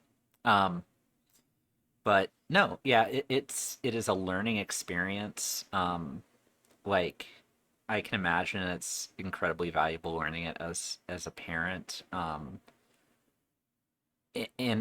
In a weird way, I'm still learning it myself as a person because uh, the danger is that if you don't grow up like understanding anxiety or understanding how to navigate around things like anxiety, depression, etc., you get the idea of, well, this is just how it is, so I will figure it out. And that can easily lead to you being very neglectful of yourself and your own needs, which I've discovered is uh, not useful for anything except for working customer service.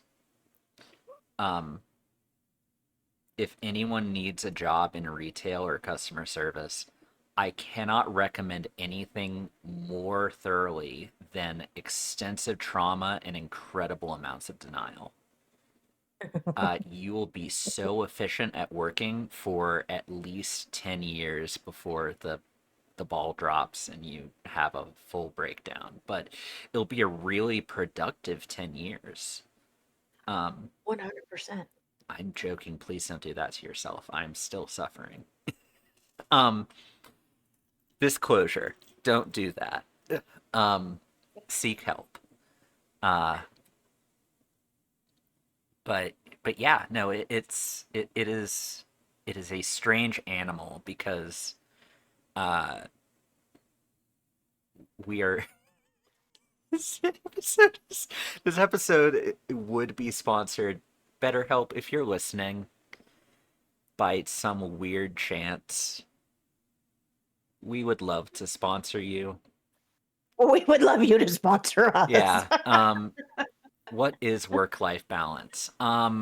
Well, for a long time, I thought it was becoming emotionally attached to your job and your intrinsic value being based on your financial and employment success.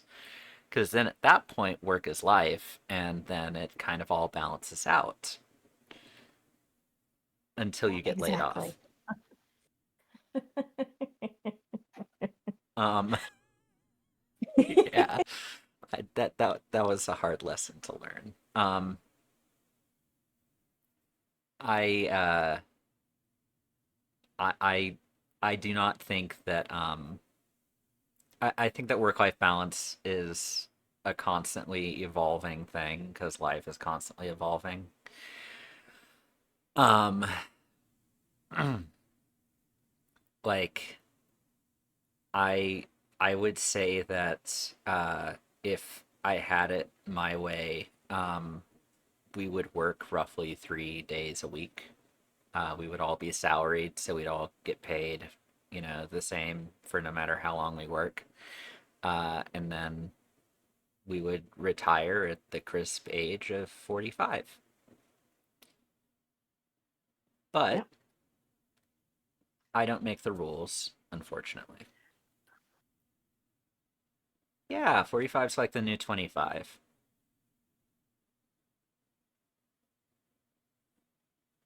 Yeah. 50 is like the new 30. Yeah.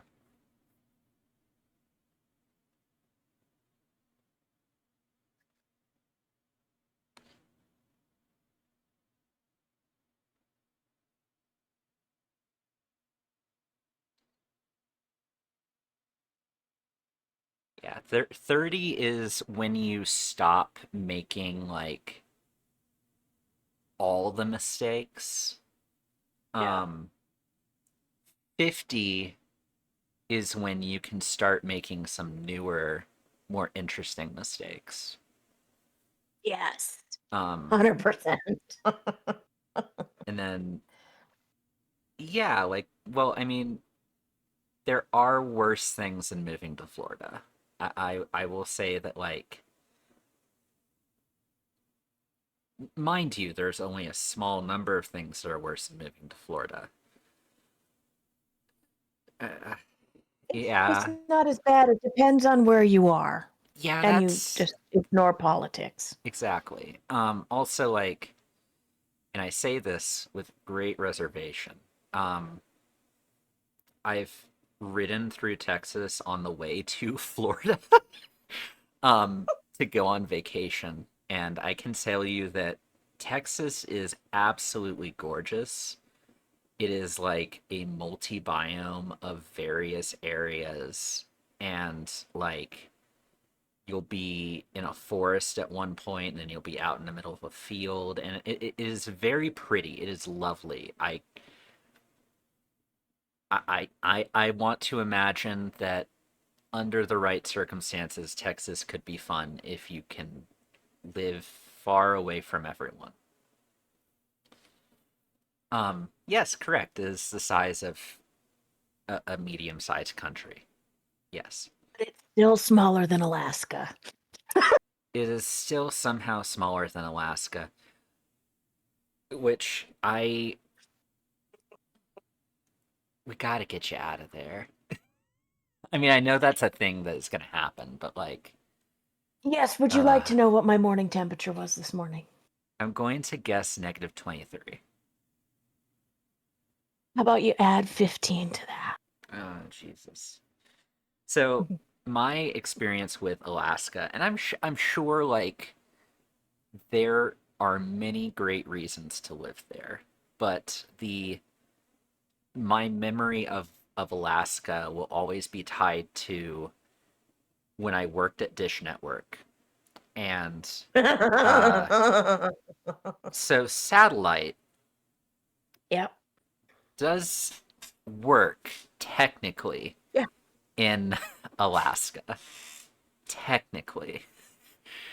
No, I mean it Um did because well, when you consider how rural the state is overall, I mean there's like three major population centers in extremely different geographical regions, and the only other state in the union that has a smaller population than the state of Alaska is the state of Wyoming. yeah, I yeah.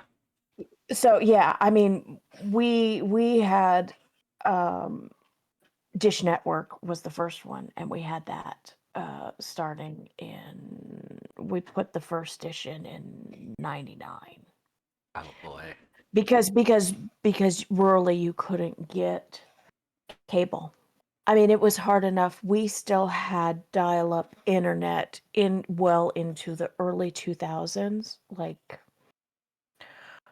Yeah. '06, '07, before, since you already had decent TV with Dish Network, then it was Starband, which was a bitch because my oldest loved to play Warhammer, or not Warhammer, but WoW.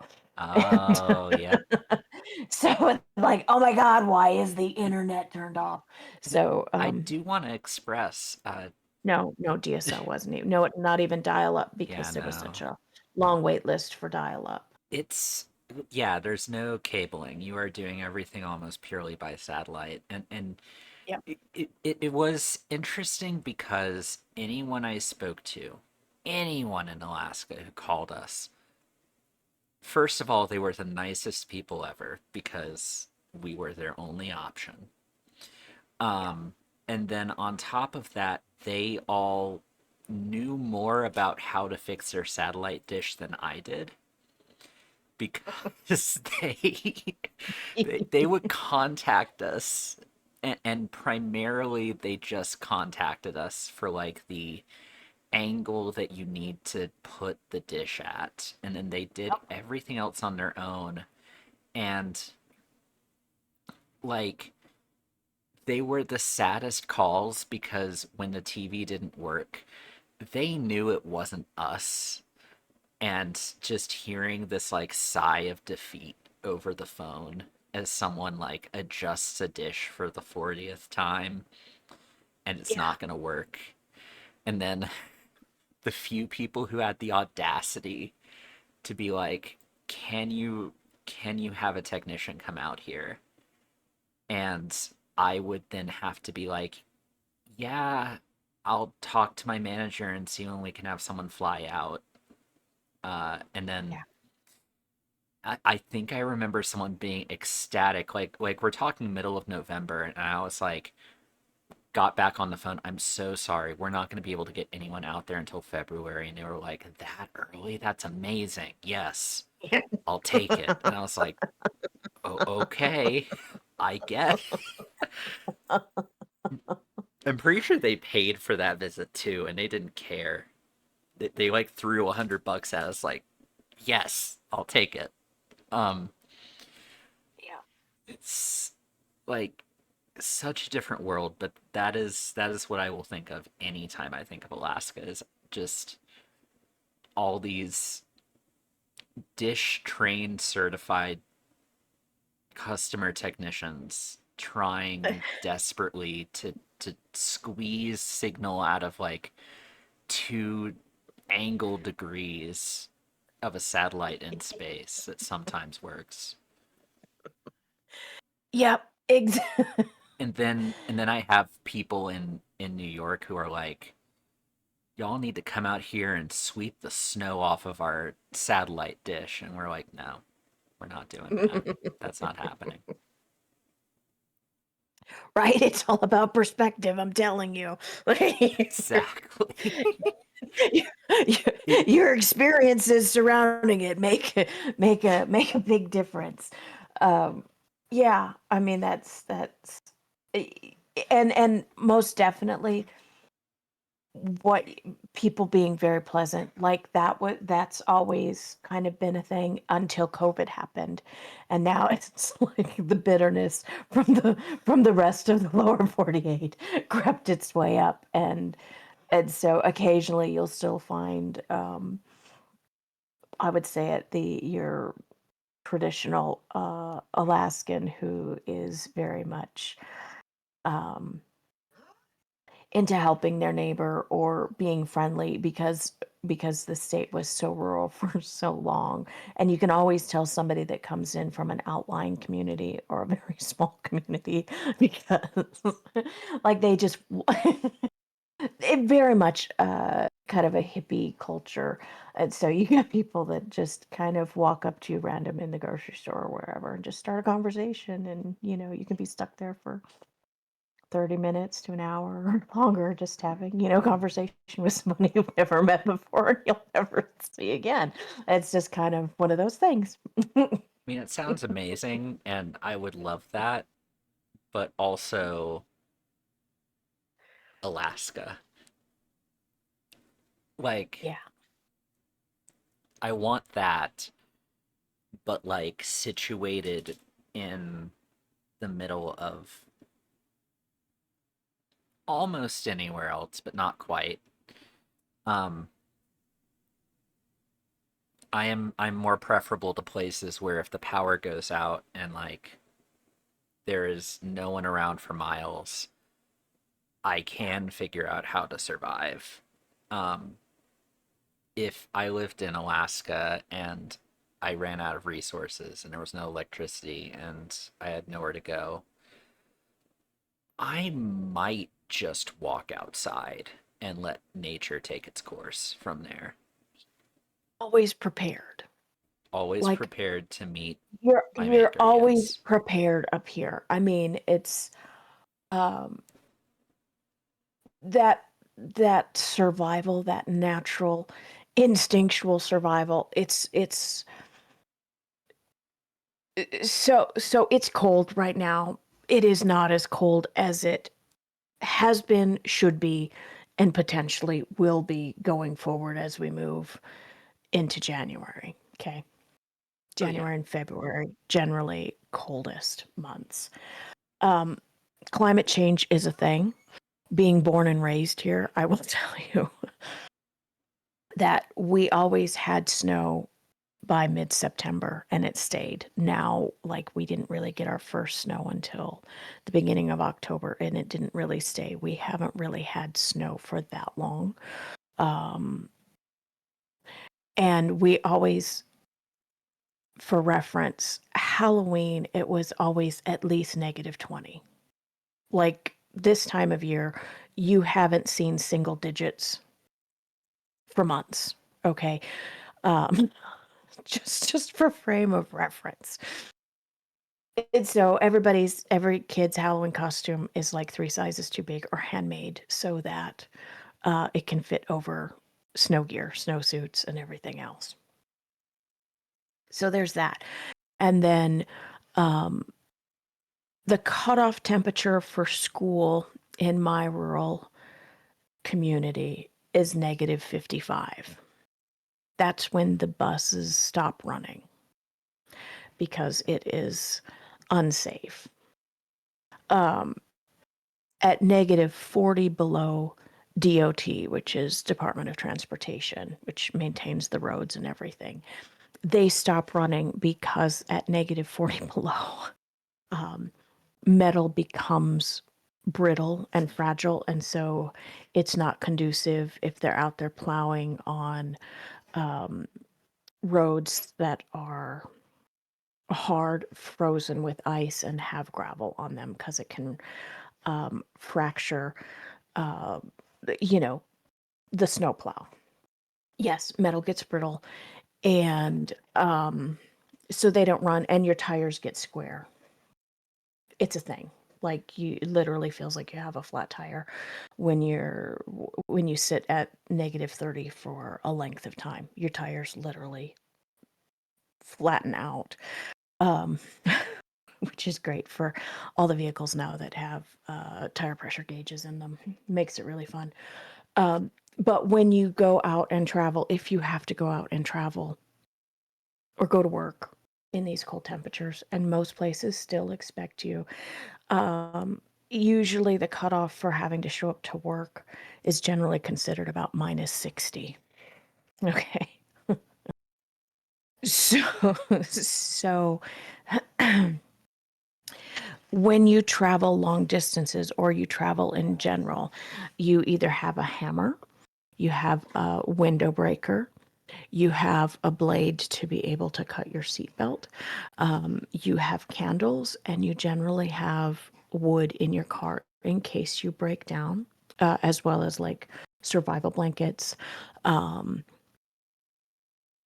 I'm talking like military grade survival blankets that most people buy at military surplus stores. Thermal blankets, just in case you would break down, because when you're traveling rurally, one never knows how long, you may have to wait before someone passes you. Now that there are cell phones, it's great, but there are still a lot of rural areas that you don't have cell phone service. So if you would break down in a spot without cell phone service, you have to be able to keep yourself warm in some way or the other. So just just just so there is this natural survival instinct, Luna, that one has when you have been here or you have been up here for a length of time. That is amazing. And also, like, I am enamored, and like, I think at some point in my life I would love to experience that, or at least living in somewhere where like you gain that sort of insight and preparedness. I think that would be a great learning experience. Hey, book a flight. Come on up. You can probably see the northern lights, although I have been disappointed. I have been very grouchy lately because we have been so cold. And generally, when it's cold like this, we usually do have lots of activity as far as northern lights go. But we have been insanely overcast and still cold. And so, yes, I'm a lot salty. I'm a lot salty. No, I get it completely. I think though, like I I wouldn't want to move there like without like some kind of stable employment. Um, I I like definitely would be intrigued because if I understand correctly, the government will pay you to live there in some cases. So, so that's a misnomer. Ah, Yes and no. So, what you're referring to is the permanent fund dividend, which was um, established and passed in 1981 or 1982. And the reason that was created was when when the Alaska pipeline was created to invest in infrastructure and for the companies to be able to build it, the state of Alaska, um, there was no tax. And so these companies that built the pipeline to because we were in the middle of the fuel crisis, and we still are very dependent. We won't even get on that, but we're still very dependent on gas and fuel and oil from the Middle East when we have lots of natural resources here. Which I will say, as an Alaskan living in Alaska, um, the environment and everything that they do, how they process fuel, is because Alaskans are really crazy about our environment. And it is very well protected. I'm just gonna say that. Um, anyways, hmm, I mean so that's that fair. money, You still have an those environment to care about. so those companies took a lot of that money that could have been taxed and they gave it to the government, and that's how those subsidies. And so the money that comes out of there is based on investments that are made by the state.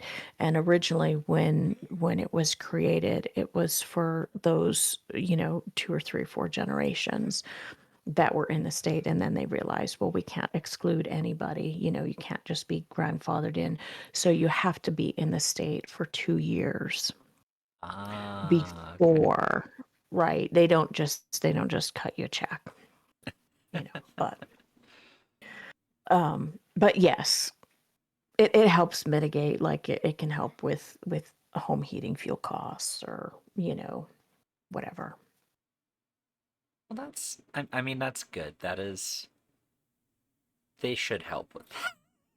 Like, Uh, I mean, in yeah, general, but considering the difference, because most of our goods are imported, right? mhm. So they're either hauled up, flown up, boated over, and this includes produce. Our produce prices are extremely high.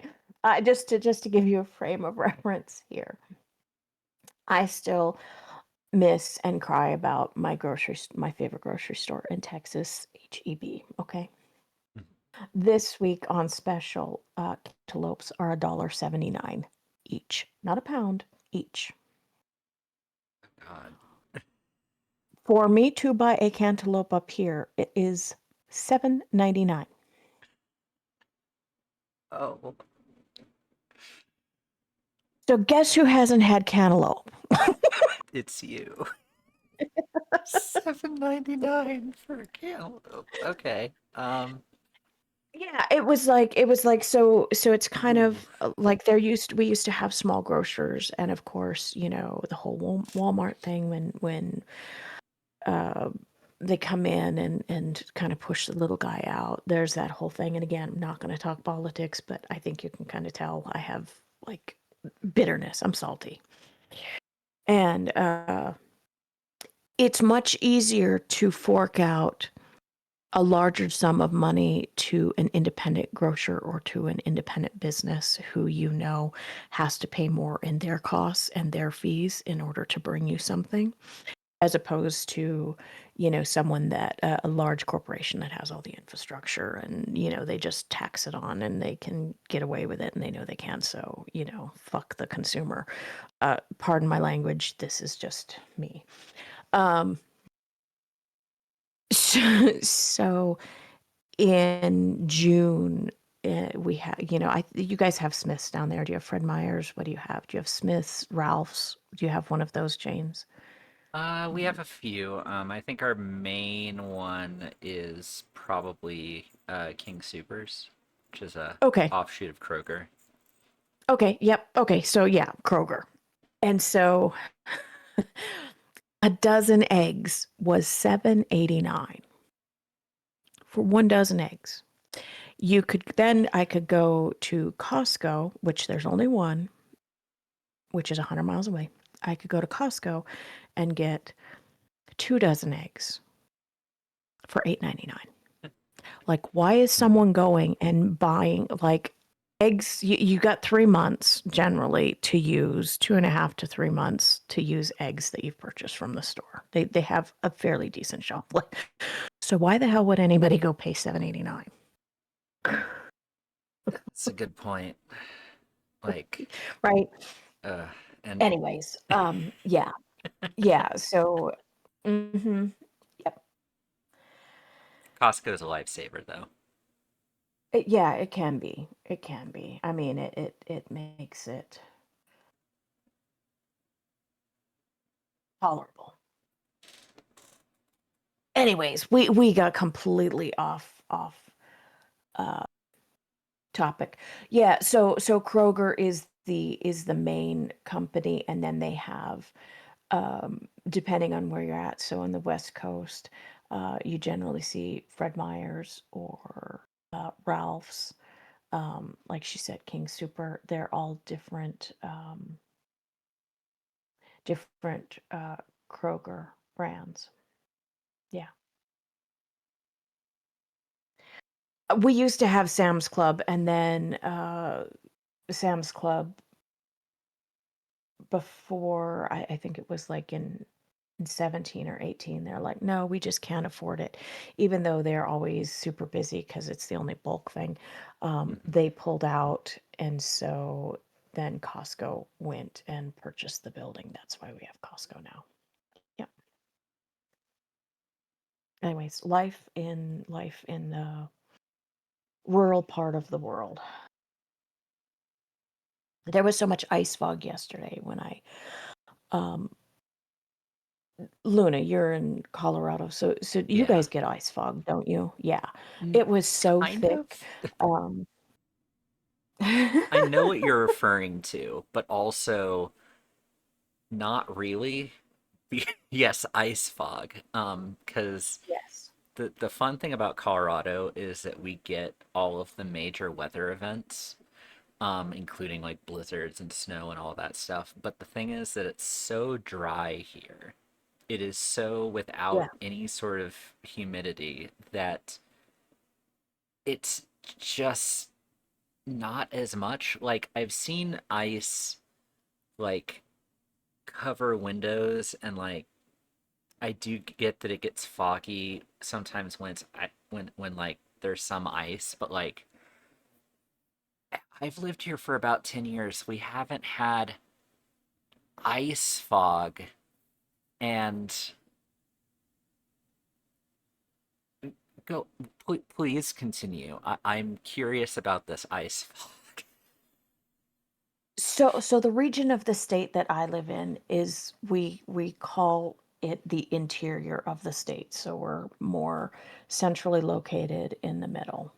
So if that helps, we are also in a very dry climate, right? Hmm. So average like this time of year, it's like 30% humidity. So low. Um, as opposed to if we would go south, southeast, where the climate becomes much more temperate. They have more like what you guys, well, what Adfang would experience, a wet. damp cold, whereas we have a very dry cold. So, very, very different. So, ice fog is actually when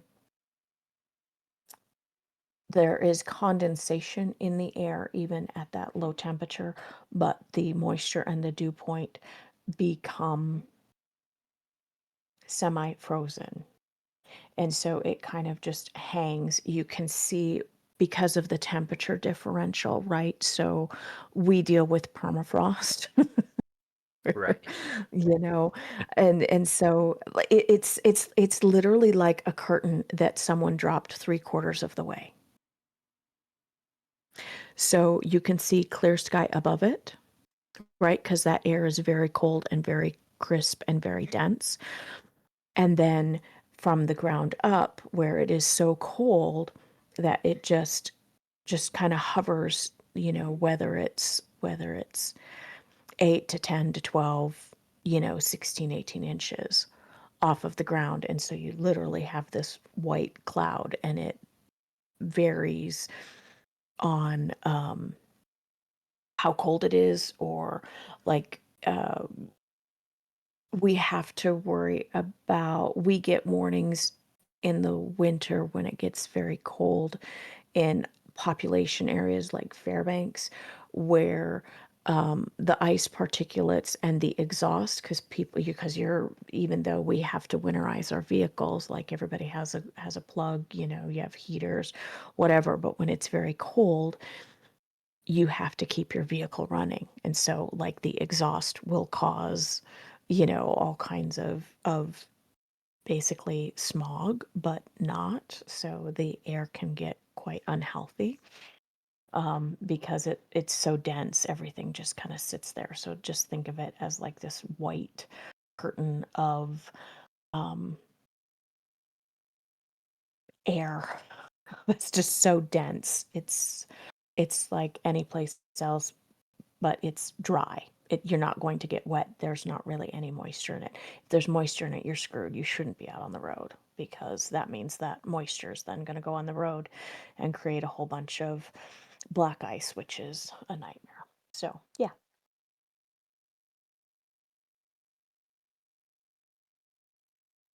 Well, um, dang.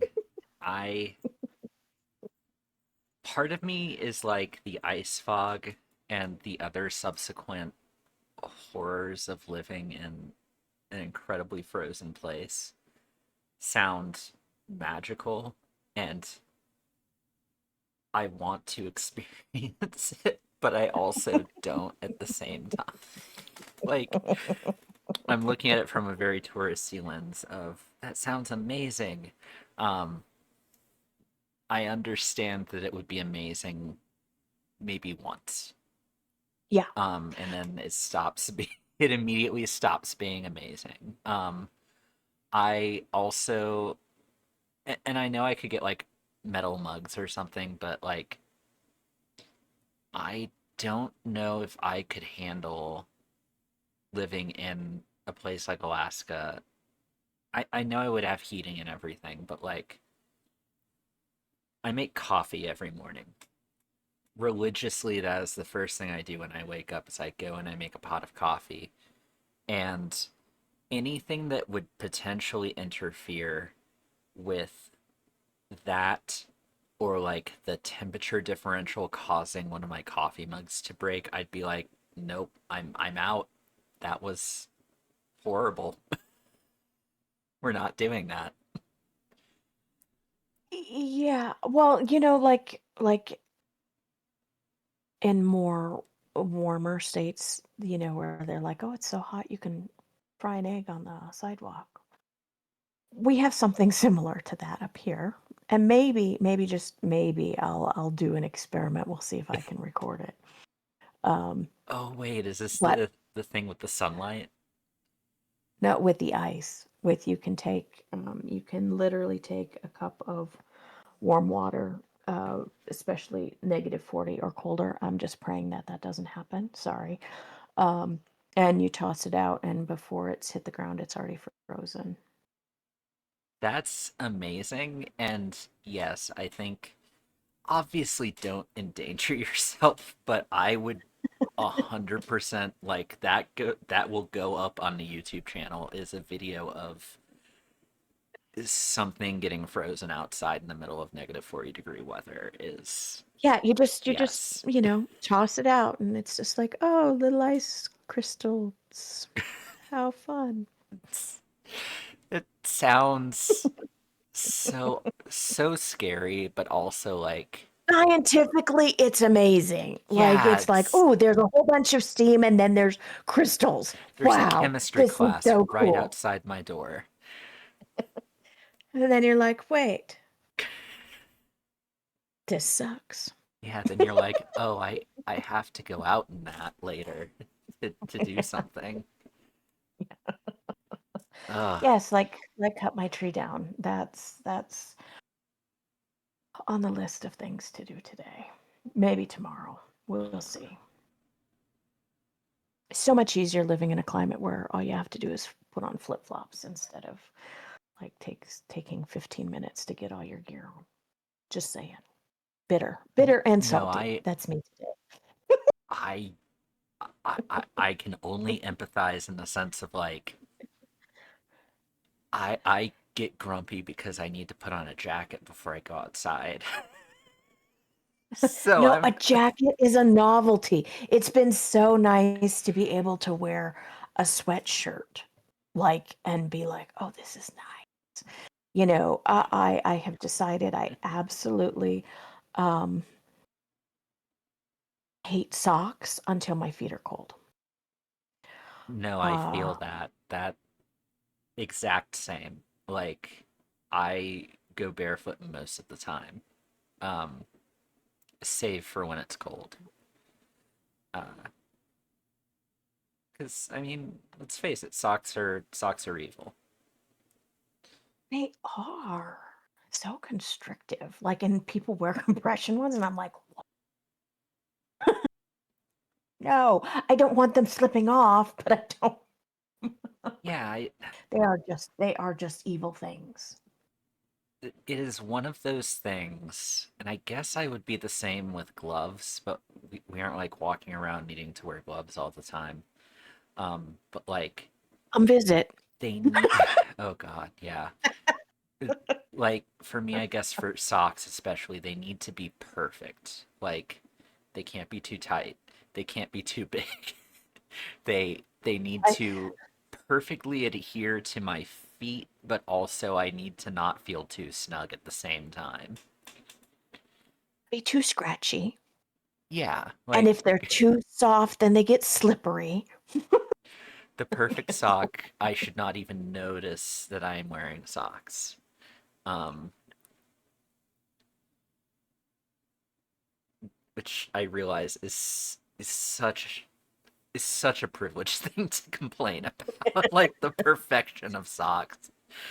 Um, And here's where we both realize, oh, I might be slightly neurodivergent. yeah.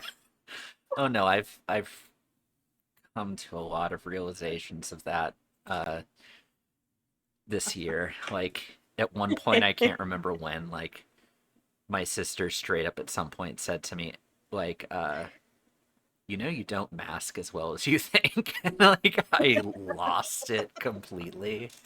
Um, the socks thing, like I'm slowly messing with the idea of getting a video game about trains. Just says enough.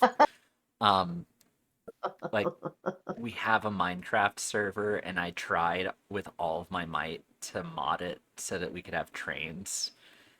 And Mhm. I'm only in this year of our Lord 2025, me 35 years old, realizing this. Like, and it's so enraging. Not because like it's bad to have trains as an interest, but because like it is the most autism coded thing. And like I always thought in my head like, oh, I'm not train autistic. I'm not gonna like this isn't gonna do anything for me. And then start watching TikToks about it. about trains and then seeing like train games, and I'm just like, God damn it. Okay, I guess that's what we're doing now. It's, it's, it's Yeah, been a I weird mean, year. it has been a weird year.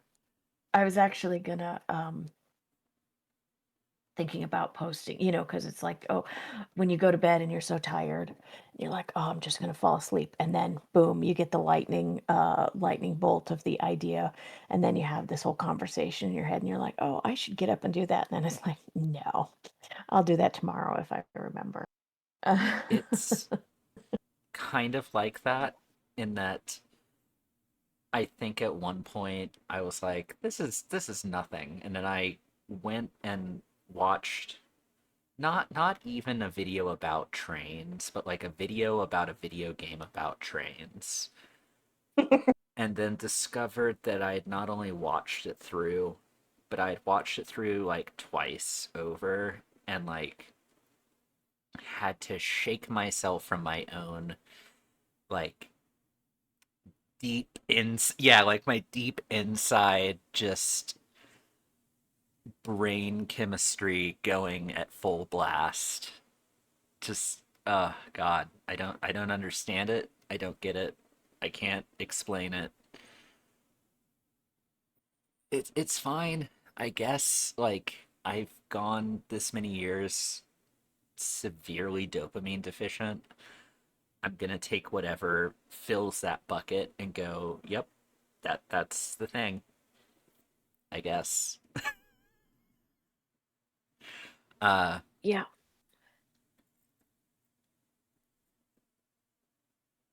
I'm also like convinced that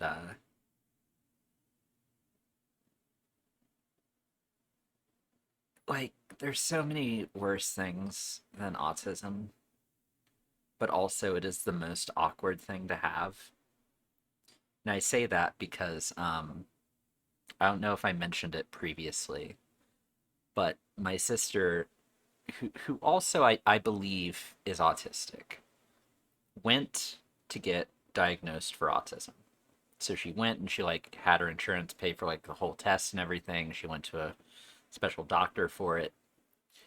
She came back with like they had not diagnosed her, told her she did not have autism, and I was like, well, what happened? Like was it bad or anything? She was like, no, no, no, no, no, it was great. I answered all their questions perfectly. I did my best to just be how I usually am. And then I was like, so you masked the entire time? And she was like, yeah, I guess I did. And I was like, you went to your autism test and pretended as hard as you could to be a normal person. And then she had a full breakdown where she realized she autismed her way out of an autism diagnosis. She like I don't know. I don't even know if it can really be called a disability. It should just be set as a secondary human flavor. I agree with you. I mean, again, I'm I'm of that generation that kind of gets shit on a lot, or people try to pick with, that the whole Gen X thing. It's a whole thing. Um, but growing up in a very rural community, um, with this is just to set it in perspective. So my graduating class was one of the smallest graduating classes. Well, was the smallest graduating class up to that time. There was 34 of us that graduated. We lost a we had a we lost a lot of kids that I went to school with that were in my age group. Uh, Accidents, stuff. I think we lost. a dozen before we graduated, and then after we graduated, we lost another within the 8 years. So I graduated in 93, so to 2000 we lost another 6 or 8 more. So, so we had a high mortality. Like we knew, like we make good on what you've got, because we knew, we're not guaranteed to make it out of this alive, kind of thing. Mhm. But we also had a very most most of my elementary teachers were were old when I was in elementary school. Like, they had taught not only my older sibling, who's 8 years older than me, they had also taught, multiple generations. So, I mean, we were talking, a lot of my teachers were well into their 60s and into their 70s. Um, but we also had a well balanced selection of children with different disabilities. And this was still back when they had kind of special programs, um, like gifted and talented, or kind of advanced classes. And then we had like speech therapists, and people that had delayed learning. um, I went to school, in my class I had two fellow class members um, with Down syndrome to varying degrees, developmental and learning disabilities. I had co students that had birth defects, fetal alcohol syndrome, which is a real thing. And then, so it paints a picture, right? And the funny thing, and here's maybe where my perspective is a little bit different. We didn't treat anybody any differently. Like, we just accepted everybody um, for who they were, and if you had a tick, you had a tick, and it was like, oh, they didn't get. We protected each other. Like there really wasn't any bullying, because the bullies got their asses kicked if somebody tried to be mean to somebody else who needed a little more help. And so, maybe my perspective is formed by, my experience in my early social years. um, but I kind of understand where, we look at autism or being different or being neurodivergent. I mean, to be honest, I think I think that most people are neurodivergent. They just um, now they just label everything. It's like 20 years ago, the big thing was ADD and ADHD, right? We knew that it was. I mean, your kid was just fucking busy. They were hyperactive. I mean, it was just more like, okay, it's just how it is. They're wired. Don't give them so much caffeine. Don't give them as much sugar. Try to whatever. Um, you know, Yeah. so, so it's just a very different thing, because like my oldest is ADHD, not medicated. He kind of is a little frustrated at mom now that we didn't, but then it's like, okay, well, behavior modification. It worked. Um, and then my middle son is he's got severe anxiety. He's deals with depression. He was my military man, which fit. And like, pretty sure he's kind of like Adfang, we're as close to being autistic without being diagnosed as you can get in different ways. So it's just like what happened to accepting people for who they were or who they are, and just understanding that we're all special in our own way. Like, what's wrong with being special?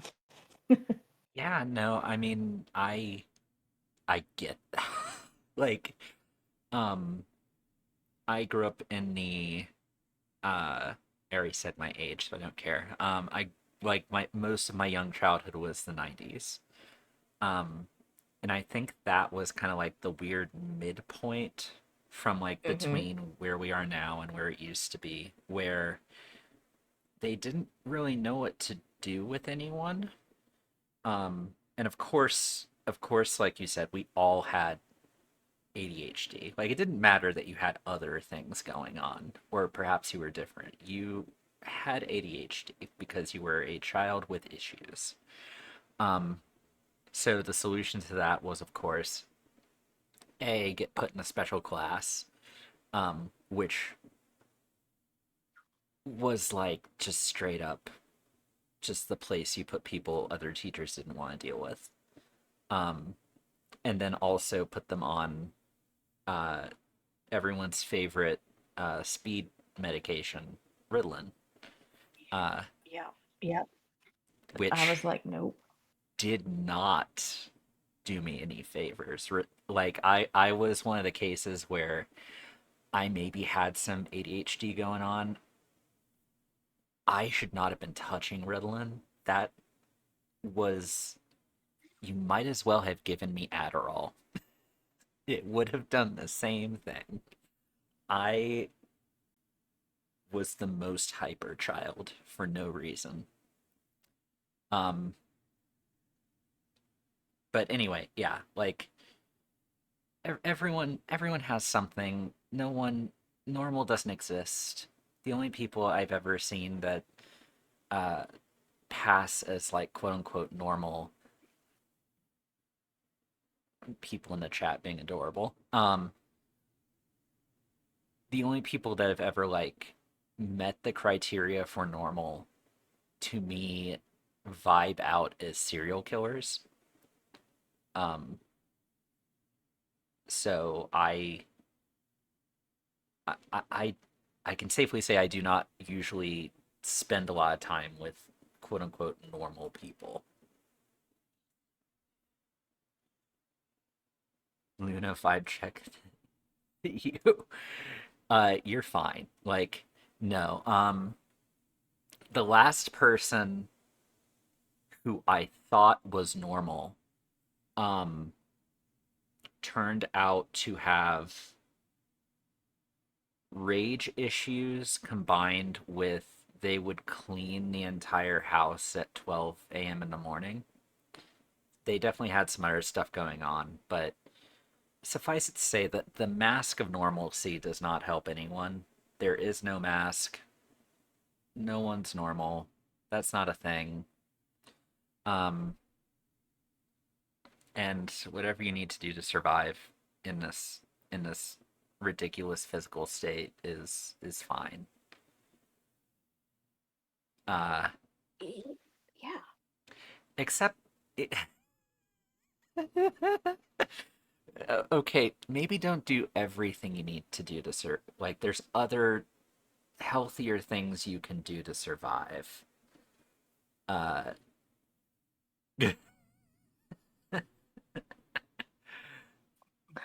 drugs, not hugs. Maybe Oh. um, like I would say rather, learn to find things that bring you joy, and also fill your life with people who make you feel loved and included and appreciated, and will be there to remind you that everything's going to be okay. Um,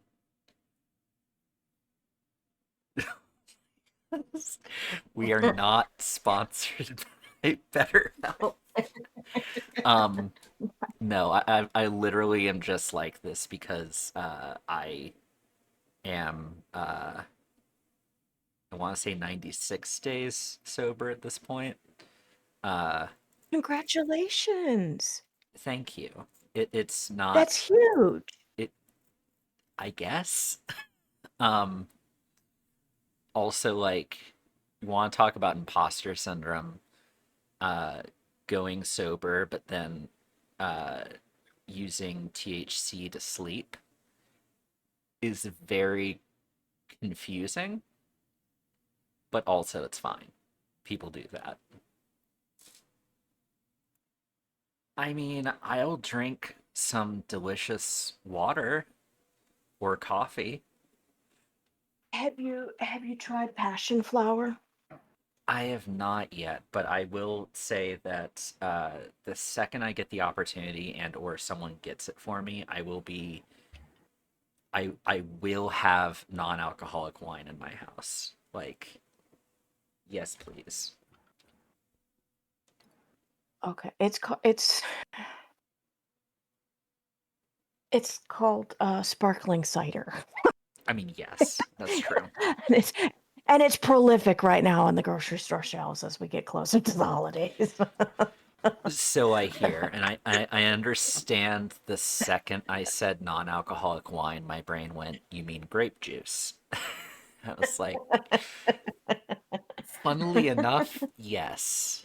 Yes, if you get me a Yeah, fancy glass bottle of grape juice, I will treat it like a bottle of wine. there you go. There you go. No, like so I can hear Sketch now. He's like, "Oh, here she goes. Crazy plant mama." Um Tundra witch. Um Passion flower has a calming effect not only on on the nervous system but also on the mind. So, you can find it in certain teas. You can also find it in tinctures. And what it does, you have to give it a week and a half, and take it consistently. And it helps, it actually works on your brain or your how you process neurologically to help allow your body to understand that this is time to relax, and it helps kind of ease you into that state without having, like not dealing with effects or issues like people do with melatonin or valerian. You can take it in combination with like a chamomile tea, and but it helps your body function. You can also take magnesium over the counter. I like chelated personally, um, because magnesium also helps the body get into a more relaxed state. That's why I take mine in the evening, as well as supporting like a lot of your muscles and stuff. I'm gonna have to give that a Yes, try at some definitely. point. Definitely, Nikolai, anything that we recommend, do your research, talk to your doctor. Um, Magnesium is really good, not just for like muscle cramps and stuff like that. It is a lot of times that I believe you should be able to take it with your Prozac. You can, yes. Um, I yeah, I use a magnesium based cream, foot cream at yeah, night. Uh, Magnesium is fantastic. Please yeah. take it. It will change your life forever. Yeah, for sure. It's so supportive on not only neural health but musculoskeletal health, and body as well. So, yeah, but definitely look for. I think Buddha teas, and I'm not plugging them. I just really enjoy them. I think they're great quality product, and I haven't seen anything really negative about them. I think that they have like a passion flower tea or a passion flower night blend, and they're not that expensive. Okay. Well, I mean, thank you. I actually have been Google searching it, so I'll probably try to get some and give it a shot. Probably like nighttime tea before bed. I need some kind of tea ritual Yeah, before bed anyway, so kind of works out. yeah. You're welcome. It's you know, when you're generationally in an insomniac, there are things that you can do to help, or at least you try to help. And yes, that's very true, Nikolai, is that you always do your research.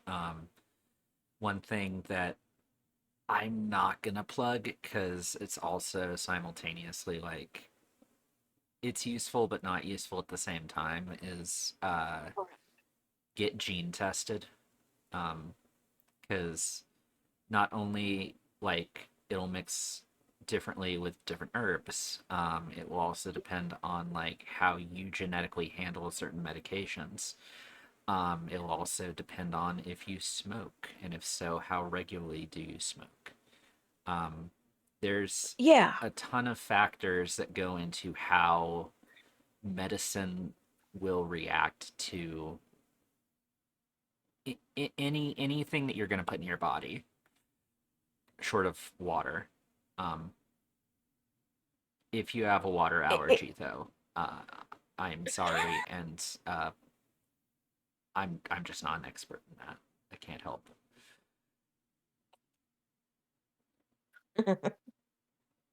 just just picturing Dune, like he must have had a water. I I'm sure I could look it up, but like, and I know that I know that like water allergy is a thing. Like, Wow. I I can't imagine. But yes, research everything always. Yeah, Like and acid. just be aware, and don't take a whole bunch of new shit all at once and Yeah, expect don't not do that. to. Don't do that. It's like give it a go. See if you have an allergy because we never know what we may or may not have allergies. I'll share an anecdote here with you, a little story because I like telling stories. So the whole thing with oregano. Oregano is a great herb and it's got lots of potential. It is an antibacterial, it can be antiviral. There's a lot of things that they've studied and oregano is great. I Mm-hmm. don't care for oregano. I've never cared for oregano. It always has made me feel kind of uh, weird and from the time I was a kid. And so fast forward, 30, 40 years and oregano oil like everybody and the essential oils and oregano oil, everybody's like, oh my god, this is the best thing. And my mother had health problems. She had she was always getting like pneumonia and bronchitis, upper respiratory issues, and her best friend was like, you know what, you just need this will help you. I have read, she was doing research, all this stuff, and she bought my mother a bottle of oregano oil. And so my mother started taking it. And she took a lot of other medications, right? And Mm-hmm. she's like, "Wow, I took it. Felt kind of weird." And it's like, "Okay, did you stop?" Yeah, but then she was going to Fairbanks with my aunt and wasn't feeling real great, starting to feel like a little pressure in her chest and everything. So she took an extra nice big dose of oregano oil. I was feeling, a little off that day. And about 6 hours into the day, she's at the grocery store and she collapsed in front of Starbucks. I laugh because my everything with my mother was quite amusing and quite dramatic in a unintentional way. And so the people, the baristas came out and they were helping her. They got her to a chair and everything. And anyways, moral of the story is be careful what you put in your body because she actually was starting to have a severe allergic reaction to the oregano oil. And it may take, don't expect to take something and to have a reaction right away. And so at that point, it's not for everyone. So yes, always be very careful, be very conscientious, write it down in case something does happen. That way, somebody else can report if you need medics or medical assistance. Only change one variable at a time. Yep. Yes, agreed. Um, to quickly get Adfang caught up, we talked about Alaska. We talked about ice fog, which is a thing that terrifies Customer me. service in Alaska. I'll Customer be right back. service in Alaska, mental health, uh, and then the reminder that I'm supposed to figure out a co-op train related game for us to play together. Um, anyways, uh, how are you at Fang? It feels as though you've been AFK for quite some time. I feel like I've been gone for about 17 years, to be honest. I know. How how has life treated you? Life has been treating me fine. I also do not work today. I am on vacation. And you said something along the lines of Adfing is going to kill me whenever he gets back, and then that's the last thing I heard. So I would like you to tell me in extreme detail why I'm going to kill you. I don't I don't remember though. I do I do I still do not believe you when you are like everything's okay. Like you keep cycling back and forth between everything's okay even though you changed back to Windows and then going to well everything has consequences. um Yeah, everything has can the consequences. consequence just be that I have slightly less space on my primary hard drive for now?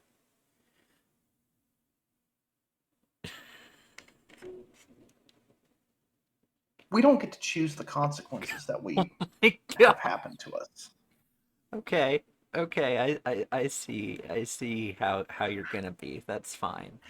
Um, yeah, like they are, but also at the same time, I guess, and this sounds awful.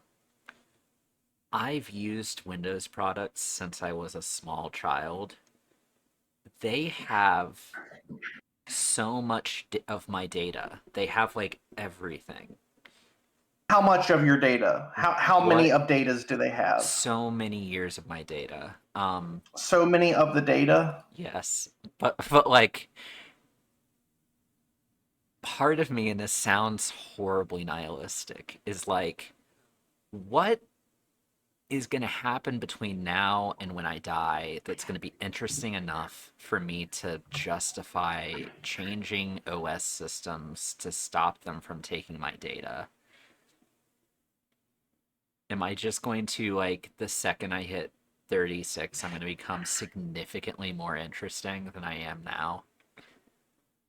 So big data in and of itself is like it's a whole topic. So if you're contributing to the data that everyone else is, it's like you know whenever you like have you ever encountered whenever you are talking to someone about like a certain thing and then all of a sudden you start seeing ads for that thing or you start seeing news articles about that thing.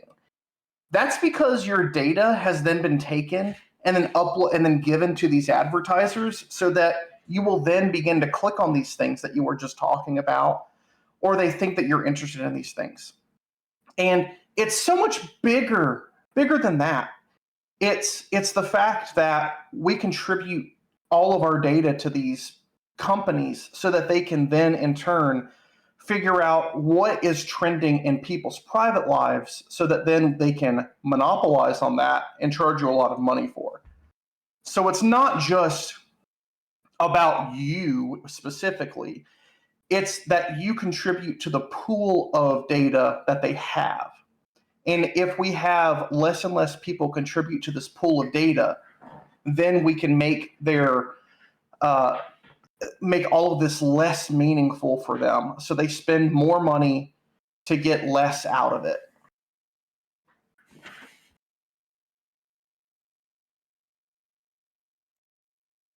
Does that make sense? It does. Also, late stage capitalism, correct. Yeah, I mean, this has been happening for years, though. I mean, this has been happening since we had dial-up. They've always been trying to find ways to slowly get data from you, even though you may not realize it.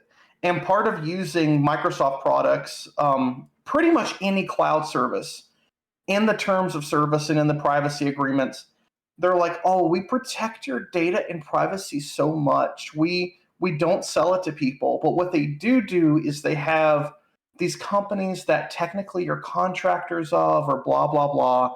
And they skirt these privacy rules so that your data ends up in their hands eventually.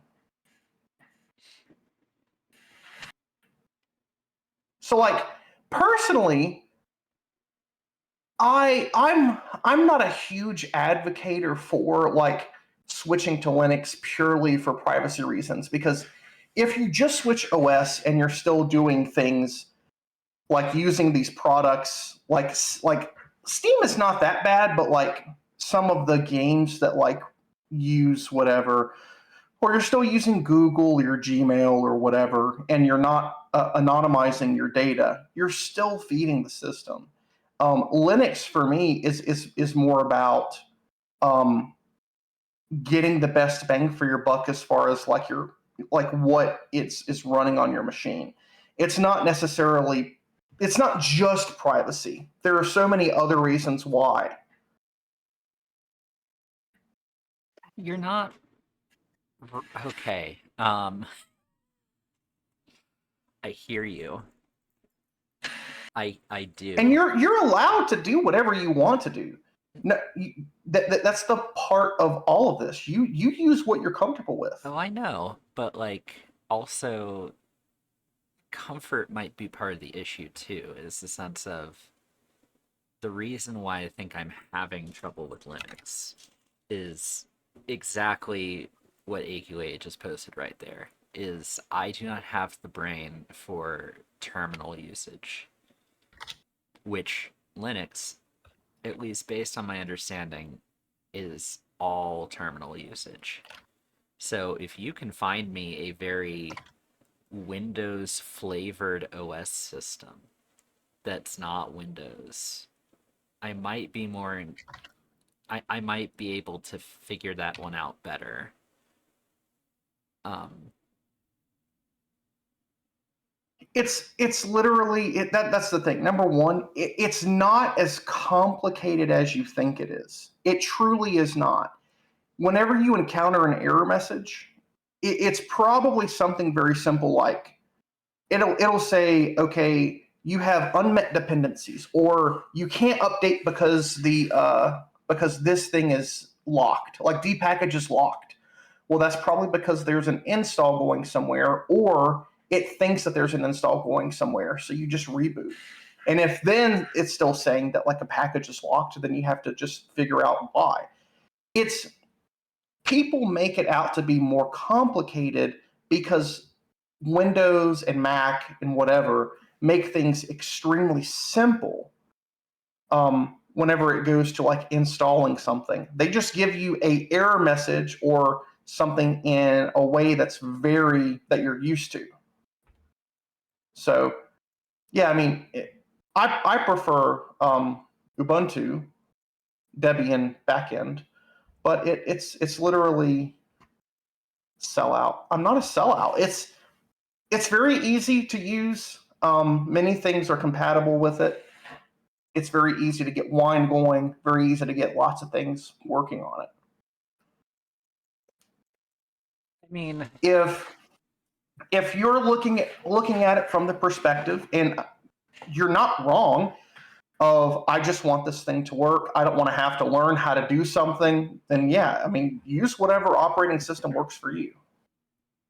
but that's the thing is that like, and this sounds awful, and maybe you can help. Maybe there is a midpoint that we can reach a compromise, if you will, an OS related compromise, where Did I stutter? Did I stutter whenever I said I really don't care what you use?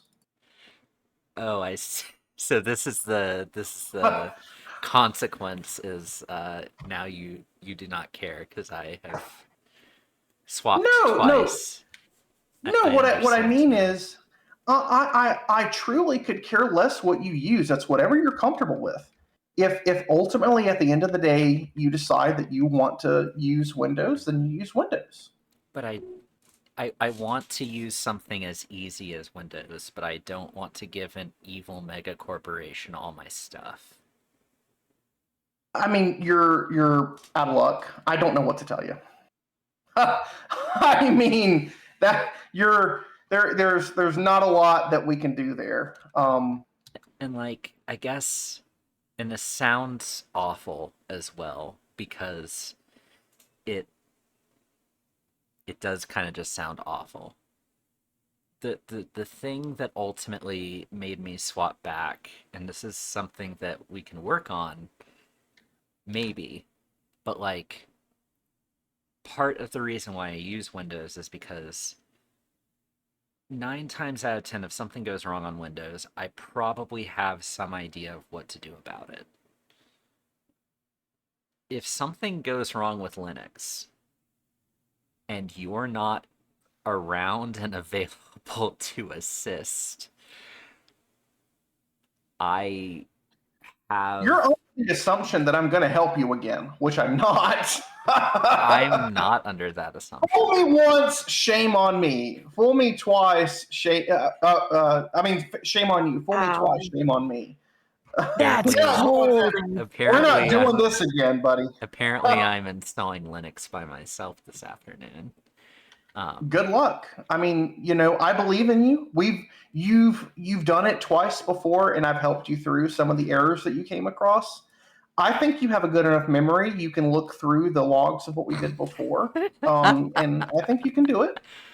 I don't think I can, and also like, but fair. I respect that that is where your head is at, because We should always believe in ourselves. Didn't it sound a little more muffled? I don't do a virtual machine. You see, but then also that feels like I'm lying to myself if I'm doing a virtual machine on another machine. Just sounds like I'm So, deciding to swap so, OSs, but also I'm still using the other OS via a program. so we routinely, in fact, I'm pretty sure, like Discord, their servers are going to be ran on virtual machines. Because who is going to run a machine just to do like one thing in that kind of environment? Oh, yeah, and also practice. I guess that does make sense. Well, here's what I'll say. And this is something that you can decide what you wish to do, Adfang. By the end of today, I will either change OS systems or I won't. If we make it back around to this time next week, I am unable to stream or record our podcast, I may require your assistance. Then don't do it. Part of the discussion we didn't get into is doing things that we knowingly know that if we do them and the, we had this discussion. We did have this discussion sometime last week where we know that if we get ourselves into a situation, we may in fact not be able to get out of it by ourselves Uh-huh. and may require intervention of others. And right now, what I'm telling you is if you do this, I'm not going to help you. So either you're going to figure it out or you're going to stay where you are. I see. I will entertain answer or questions, but I'm not going to do it again. And I mean that with much friendship and care. because I think after doing it twice, if you revert and go back to whatever it is what was before, then it's more comfortable for you. That's fine. But on a third time, you should use other tools that you have available, like Google, ChatGPT, Gemini, whatever, Oh, I to know. help you work through those errors. But what I was meaning by that is same thing happens in metaphysics. We sometimes have to make a judgment Pivot. call on what we're doing. If we're getting into something that is a little quote unquote above our pay grade, if we knowingly do something that may be more riskier or maybe more kind of outside what we normally do, we have to be aware of the consequences of that action. So that's the same with this, but also applies to metaphysics. So you have to make that decision on your own. Like if I get into a bad situation because of this, is there going to be anyone that's going to be able to help me get out of this, or am I going to have to find my way out somehow?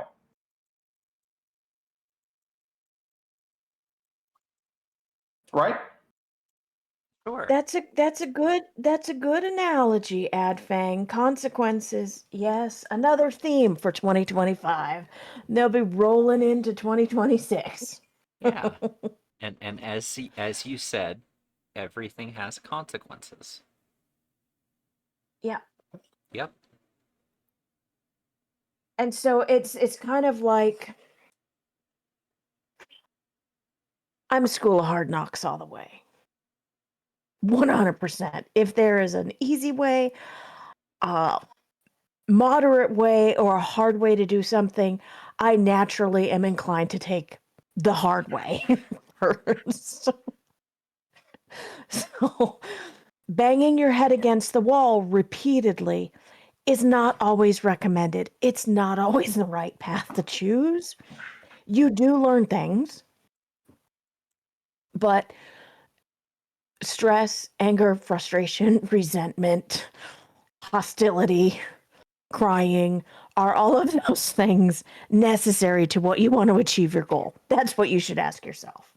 I think, Because Adfang says he's not helping.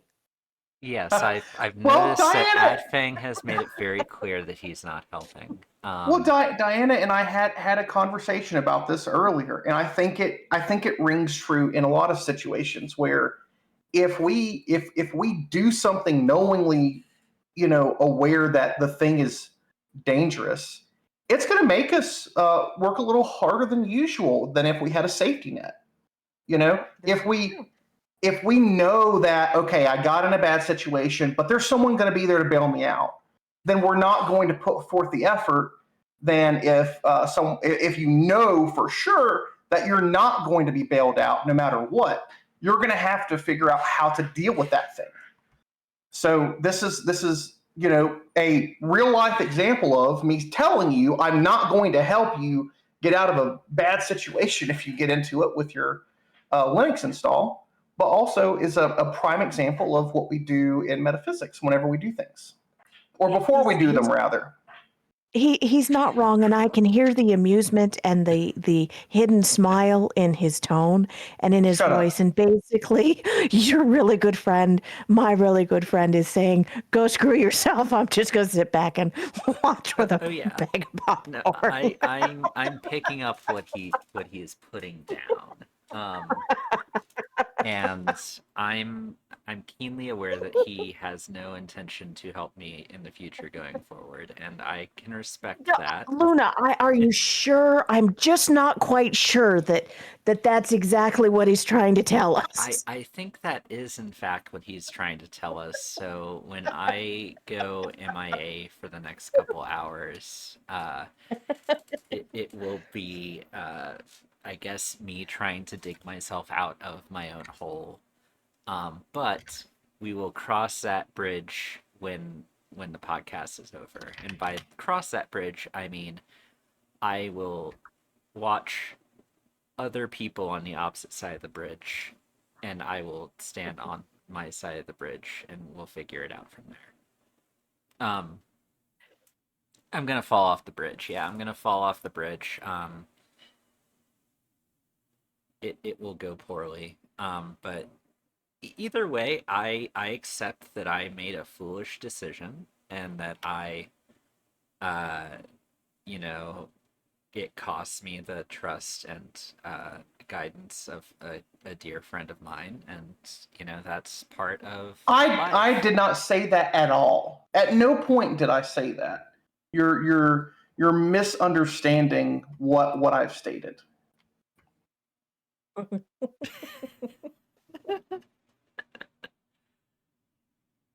I do understand that, and you're fine. Yeah, go screw yourself.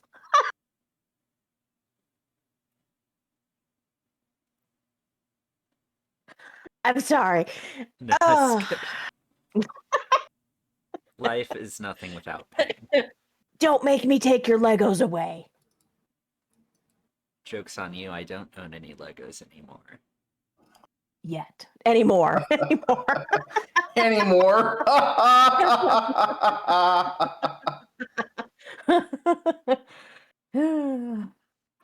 Yeah, I Oh. mean, fun dark fact, if you disassociate from your entire blood family line and then you move across the country to a different state and you leave all of your childhood possessions behind, there is a more than likely possibility you won't get those back. So, yeah. Yes, this is 100% true. I can attest to that. Yes. So when people are like, "Where what kind of stuff do you have from your childhood?" I'm like, "Nothing. A suitcase. I have a suitcase." Yep. And that's all you need, really. Um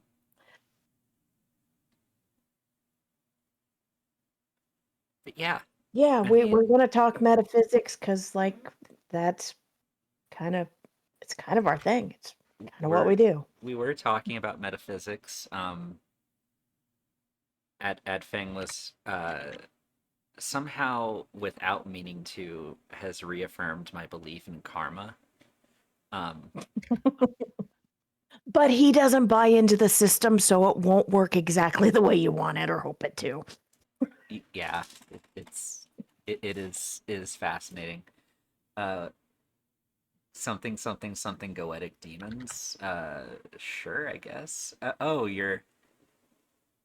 I mean, I know who I'm working with most of the time. I mean, again, that's really comes down to perspective.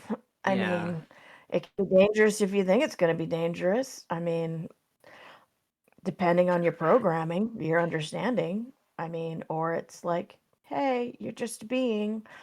Um, Let me get to know you. I am going to be extremely careful with the language and the verbiage that you use, though, because that would benefit my interest. yeah, like and I think that is there's a difference. So there's a difference between the idea of working under the philosophy of like everyone's a being, everyone's part of this universe, and like that can be the route to go, but also like at least personally in my case, if I meet an entity of some kind, step one for me is usually suss out who they are, um, one way or another, uh, just because, and maybe this is another autism thing. I don't like the idea of working with someone and then later on when trying to reference them just being like, yeah, it was just some guy. I don't know who that was, but they were helpful. Just someone somewhere. Uh but yeah, I mean, we are all stardust in the end, so I guess Right. I realistically it mean, doesn't well, matter. Right, but where's your due diligence, right? Like you said, I Yeah. mean, we should ask questions. We should try to understand instead of accepting anything blindly. Oh, for sure. Absolutely. Yes, you're correct. Some Stardust folks do want to hurt other Stardust folks. It's weird. I don't know why they're like that. Um,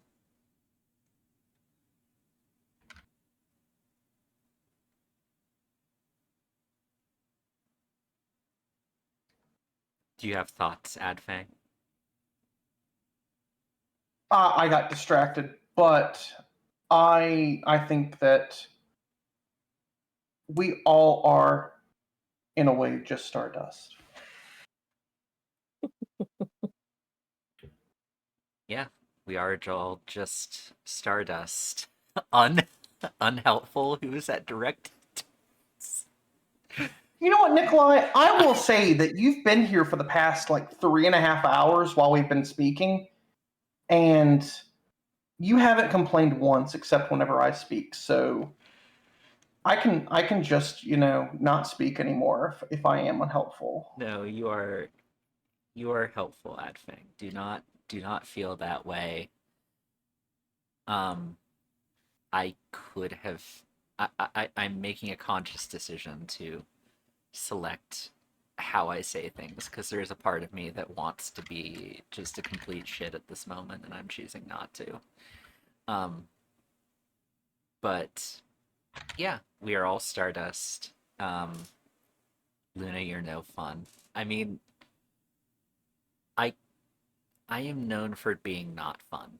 That is like my whole deal. My whole deal is being very boring and extremely depressed. That's like my whole deal. So yes, thank you. But highly productive. Highly productive until I'm not. Just as with all things, uh, Yeah. I am very productive until I am no longer doing that anymore.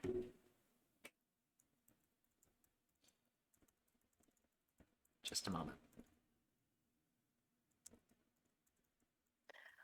See, unlike myself, there are some other people here that are hosting that are in fact working.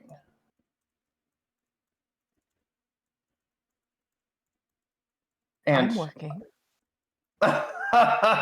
I'm sorry, I meant at a job that's paying. I'm working to keep this shit show together. I mean, last time I checked, I'm paying you to be here, if I recall correctly. Yes, I'm getting a W-2 and everything, or I'm sorry, a 1099. Yeah. It's going to have $0 and 0 cents. So legally, you're not required to send out a W-2, a 1099, nor am I required to file one. Also, for the FBI agents listening in, this is not true. This is just a joke. For the sake of humor, and solely for the sake of humor, I will say what I was going to say earlier, which was a direct jab at Adfang. I was going to say that yes, we are all Stardust, and instead of fighting each other, we as Stardust should in fact collaborate and help each other. Even when we make multiple mistakes, even if we make the same mistake multiple times, we should still help each other. I agree with you. We should. But there has to be a point where we, call it off. Yeah, I understand. And, you know, as we've as I've said before, I will always value our time together. Uh, you are a wonderful friend. Um,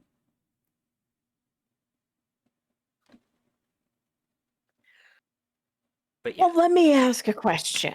Have we learned anything today? have that's a good question. Not yet, I don't think. I think the learning We comes have after the we podcast. we have learned something. What have we learned? Fang absolutely refuses to help. Not without So I will say that I technically have subjected Adfang to what I would equate to psychological torture twice. Um, so I completely understand and approve of Adfang's you We're know, not even going to talk about everything else. Like there are other things too. I don't know what you're talking about. I guess that's a conversation for later. All right, children.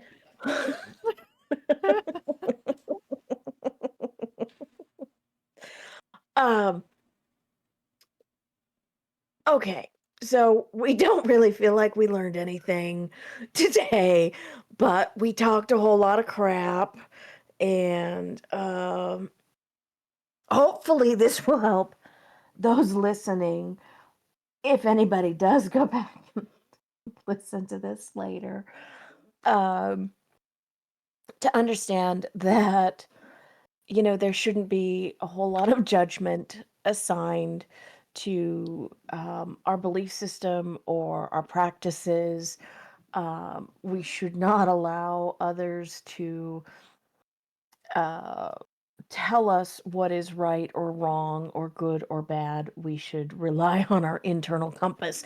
That was going to be like the what we were supposed to get to collectively. Obviously, it didn't happen because we got a little side railed. But I mean, I no, I'm not telling you what to do. Take with it what you will. That was just like the idea of it. I ain't telling you shit. I think what happened was I just running my mouth. we followed our moral compass for 3.5 hours is what happened, and then hopefully people will take something away from that. I know I've taken things away from today, so I feel like I think things have Well, come give of them it. back. If you're taking them away, you need to give them back at some point. Gosh. I mean, I can't give you the things that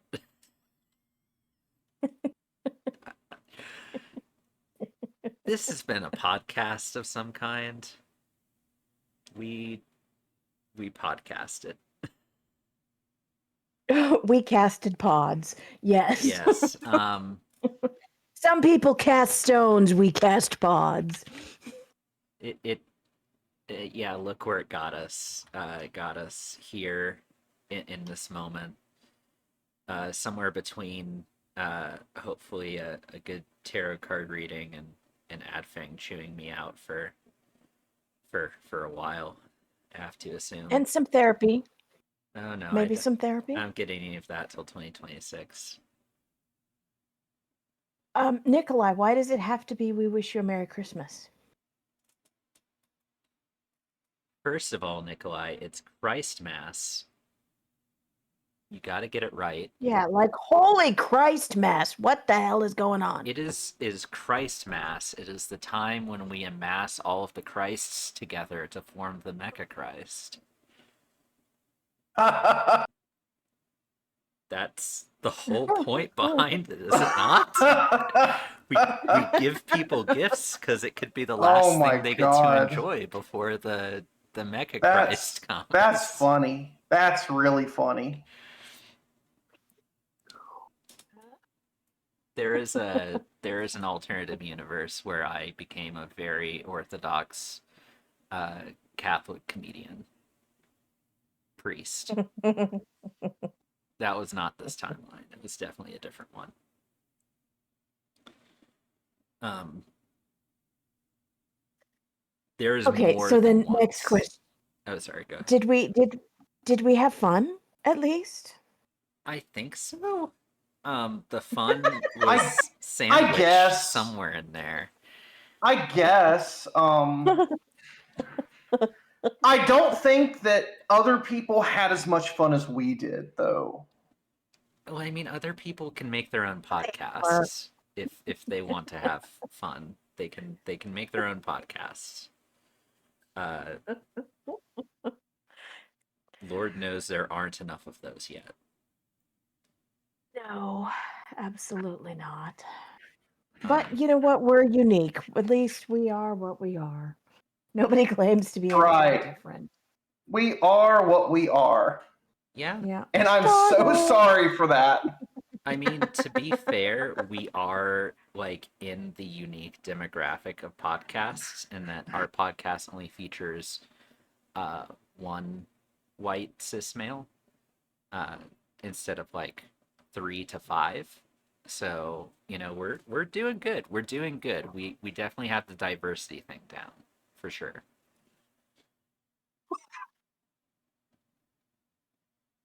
That's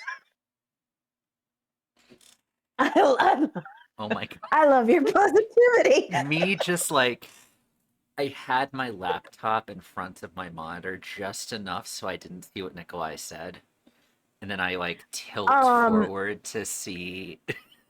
yeah, I'm sorry, Nikolai. I'm going to delete that because taken out of context, Yeah, you yeah, are fine that's in the sense that we understand, but also, y- nah. yeah. Like, but we did it. We care about you and your comments, except whenever they're going to be taken out of context. Yes. Yeah, because that's a real At this rate, we we'll can't get. help what our skin suit looks like on the outside. Um, Believe you me. know, I mean we can, but I mean, as a trans woman, I'll just say that like I can attest, not my first choice. Like if I yeah. if I had an option, this definitely would not have been my first meat suit. Like this would not have been what I would have been like, yep, that one right there. Um, and still to this day, I continue to try and mess with it as much as I'm allowed to. Uh, Beautiful. That's taking agency. I am proud of you. well, thank you. On that note, I'm going to conclude the stream. We can continue to talk and do things. It's just 3.5 hours. Um, so if you're on Twitch, why aren't you in the Discord yet?